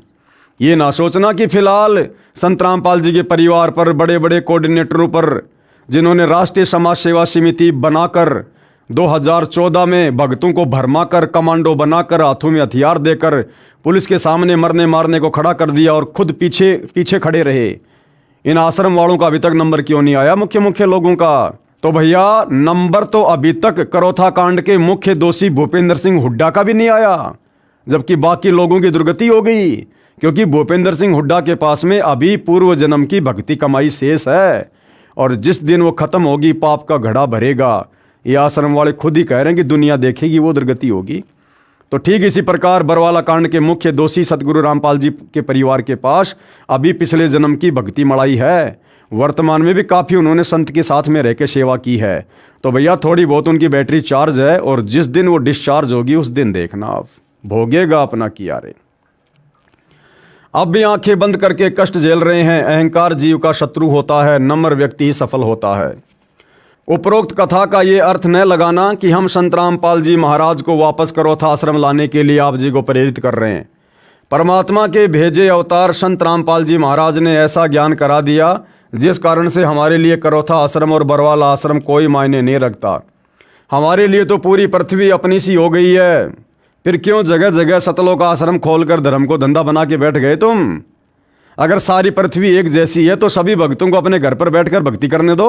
जब गुरुजी आ जाएंगे तब भोले भगत आश्रम में आ जाएंगे। क्यों बेचारी नादान संगत का हिंडोला बना रखा तुम लोगों ने अपने धार्मिक धंधे के लिए? इनकी करनी और कथनी में रात दिन का अंतर है भाई और बहनों। हमारे लिए तो पूरी पृथ्वी अपनी सी हो गई है। विश्व के भाई बहन, बेटा बेटी तथा वरिष्ठ नागरिक अपने से लगते हैं। जहाँ भी हमारे मालिक हमारे गुरुदेव रहेंगे हमारे लिए अमरलोक है, वहीं से हम मानव हित का कार्य करते रहेंगे। तो गुरुदेव तो वर्तमान में भैया हिसार जेल में है, फिर तुम हिसार जेल में बैठ के सारा काम करो ना। आश्रम क्यों खोल लिए फिर तुम लोगों ने जगह जगह? तो इनकी करनी और कथनी में रात दिन का अंतर है भाई और बहनों। वहीं से हमारे गुरुदेव जी दीक्षा देकर जीव कल्याण करते रहेंगे, परंतु वे व्यक्ति रोया करेंगे जो दुष्ट आर्य समाजियों के आचार्यों शास्त्रियों से भ्रमित होकर संत तथा भक्तों को सताकर महापाप के भागी बने रहेंगे। आर्य समाजी बुरे नहीं। अब पुस्तक का लेखक क्या कह रहा है कि आर्य समाज से जुड़े जो व्यक्ति हैं वो गलत नहीं है। गलत कौन है? जो आर्य समाज के आचार्य हैं, जो अपने स्वार्थों के चलते आम जनता को भ्रमित करते हैं। आम आर्य समाजी बुरे नहीं। आर्य समाज के सामान्य व्यक्ति बुरे नहीं हैं। वे हमारे लिए पराये नहीं हैं। वे हमारे भाई बहन, मामा फूफा, चाचे ताऊ हैं। हमारे आपस में गहरे रिश्ते हैं, परंतु वे इन दुष्ट जनता नाशक आचार्यों को नेक तथा सच्चे व्यक्ति मानते हैं। ये वास्तव में दुष्ट, एक नंबर के झूठे तथा पाखंडी हैं। इसी प्रकार वर्तमान में सतगुरु रामपाल जी की संगत में जो दो भाग हो गए हैं, एक तो ये सतलोक आश्रम वाले और दूसरा साध संगति। और हम साध संगति वाले जो बार बार वीडियो बनाकर संदेशा देते हैं, तो भाई इसी प्रकार हम भी संगत से प्रार्थना करते हैं कि आम संगत बुरी नहीं है। आम संगत को तो इन दुष्ट सतलोक आश्रम वालों ने, सतगुरु रामपाल जी के नालायक परिवार वालों ने अपने धार्मिक धंधे के लिए, स्वार्थों के लिए भ्रमित कर रखा है। संत जी के झूठे आदेशों की आड़ में ये लोग अपना धार्मिक धंधा कर रहे हैं और काल प्रेरणा से संगत की मर्यादा तोड़वाकर संगत को काल का भोजन बना रहे हैं। उस दिन का हम इंतजार कर रहे हैं जिस दिन ये जनता के सामने निवस्त्र होंगे। तो भैया अपना भी विचार कर लेना सतलोक आश्रम वालों। प्रत्येक व्यक्ति इनके घिनौने षड्यंत्र को जानेगा। पता चलेगा कि इन्होंने हरियाणा की जनता के साथ कितना बड़ा धोखा किया है। और जिस दिन ये सच्चाई बरवाला कांड की संगत के सामने आएगी तो पूरी जनता को और पूरी संगत को पता चलेगा कि तुम लोगों ने कितना बड़ा कांड किया है। तुम लोगों ने कितना बड़ा धोखा अपने गुरु के साथ और नादान संगत के साथ किया है। क्या तुम निर्वस्त्र नहीं होगे भाई? केवल निजी स्वार्थ की पूर्ति के लिए, अपने पद को बरकरार रखने के लिए हठ धर्म को आधार बनाकर कई मासूमों को मरवा दिया। आप लोगों ने भी तो बरवाला कांड में 6 को मरवा दिया और बरवाला कांड के बाद कम से कम हजारों को मरवा दिया। गुरुकुलों के विद्यार्थियों को झगड़ा करने के लिए ले जाते हैं। तुम भी तो धनाना आश्रम से भक्तों को मुझ पवन दास की पिटाई करवाने के लिए कभी मेरे घर पर लाते हो, कभी हिसार में मेरी तारीख पर लेकर आते हो। तुम भी तो वही कुकर्म कर रहे हो भाई आश्रम वालों। ये व्यक्ति जनता का कभी हित नहीं कर सकते। हमारा निवेदन ये है कि आप संत रामपाल जी महाराज के ज्ञान तथा उद्देश्य से परिचित होकर दीक्षा लेकर अपना तथा अपने परिवार का कल्याण कराएं। रोहतक, सोनीपत, झज्जर के कुछ व्यक्ति सच्चाई को जानकर कहते हैं कि जब आपके गुरुदेव जी करोथा आएंगे तब उपदेश लेंगे। आपसे प्रार्थना है कि जैसे डॉक्टर कहीं पर भी है उससे औषधि लेकर स्वस्थ होना चाहिए।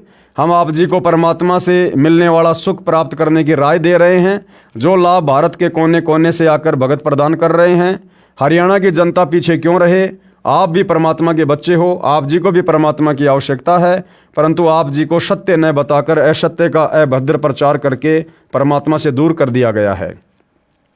साधना टीवी पर शाम 7:30 से 8:30 बजे तक संत रामपाल जी महाराज का 1 घंटा सत्संग चलता है। वह सुनो, सत्य को जानो और अपना मानुष जीवन सफल करो, यही निवेदन है। संत गरीबदास जी को सताने का फल। अब लेखक एक छोटी सी कथा सुना रहा है जो कि सतगुरु रामपाल जी ने अपनी पुस्तक ज्ञान गंगा में भी लिखा हुआ है कि एक बार आदरणीय गरीबदास जी को कुछ लोगों ने, जो कि छारा गांव के थे, उन्होंने कुछ पंडितों के कहने पर ब्राह्मणों के बहकाव में आकर उनके साथ में बुरा बर्ताव किया और आगे चलकर किस प्रकार से उसकी दुर्गति हुई। संत गरीबदास जी को सताने का फल। तो भाई और बहनों, आज के इस वीडियो में जो कि पुस्तक भोगेगा अपना किया के ऊपर बनाए जा रहे हैं, आज हम केवल इतना ही लेंगे और साथ में हमने बहुत सारी शिक्षाएं लेनी है भाई और बहनों। भगत की करनी और कथनी में अंतर नहीं होना चाहिए, अन्यथा परमात्मा जी की वाणी है कि करनी तज कथनी कथय अज्ञानी दिन रात, और कुत्ते ज्यों भौंकत फिरे सुनी सुनाई बात। तो जिस प्रकार से करोथा कांड के समय आर्य समाज के आचार्यों ने और आसपास के गांव वालों ने उन आर्य समाज के आचार्यों की बातों पर विश्वास करके सच्चाई को ना समझकर जो पाप कर्म किए और संत को सताने के दोषी हुए और आगे चलकर किस प्रकार से उनका सर्वनाश हुआ, तो वर्तमान में सतगुरु रामपाल जी की नादान संगत को भी थोड़ा विचार करना चाहिए। 2014 बरवाला कांड के बाद जिस प्रकार से ये नादान संगत संत रामपाल जी के परिवार, उनके बेटा बेटी, भाई बंधु, रिश्तेदार व कोऑर्डिनेटरों के बहकावे में आकर और सतगुरु रामपाल जी के सत्य ज्ञान से परिचित ना होकर जिस प्रकार से आए दिन संत जी की मर्यादा तोड़ने वाले कुकर्मों में इन आश्रम वालों का सहयोग दे रही है, भाई आने वाले समय में सजा का भागी बनना पड़ेगा। तो थोड़ा विचार करो भाई और बहनों, समझो संभलो। ये बहुत ही कीमती समय हमें परमात्मा ने बख्शा है और हिसार जेल में बैठकर परमात्मा हमारी रहनी करनी को देख रहे हैं। ये हमारी परीक्षा का समय है। आने वाले समय में जब पाप कर्मों का फल भोगोगे तो ये सतलोक आश्रम वाले, गुरु जी के परिवार वाले तुम्हारा किसी भी प्रकार से उन पाप कर्मों के बंटवारों में सहयोग नहीं देंगे। अपने किए का फल स्वयं भोगना पड़ता है। इसलिए हम तो निवेदन कर सकते हैं कि भैया गुरु के ज्ञान को आधार बनाकर वर्तमान में भक्ति करो। जब तक गुरुदेव भगवान अपने मिशन के तहत हिसार जेल में बैठे हैं, किसी भी फर्जी सतलोक आश्रम में जाकर अपना समय, श्वासें और धन बर्बाद मत करो। घर पर रहकर नेक नीति से काम धंधा करो, अपना व्यापार बिजनेस करो, मर्यादा में रहकर भक्ति करो और सतगुरु को प्रसन्न करो। तो भाई और बहनों, आज की वीडियो में केवल इतना ही। अगले वीडियो में कल हम फिर मिलेंगे। तब तक गुरुदेव भगवान हम सबको आज्ञा दे, आशीर्वाद दे, सद्बुद्धि दे। बंदी छोड़ सतगुरु रामपाल जी भगवान की जय हो।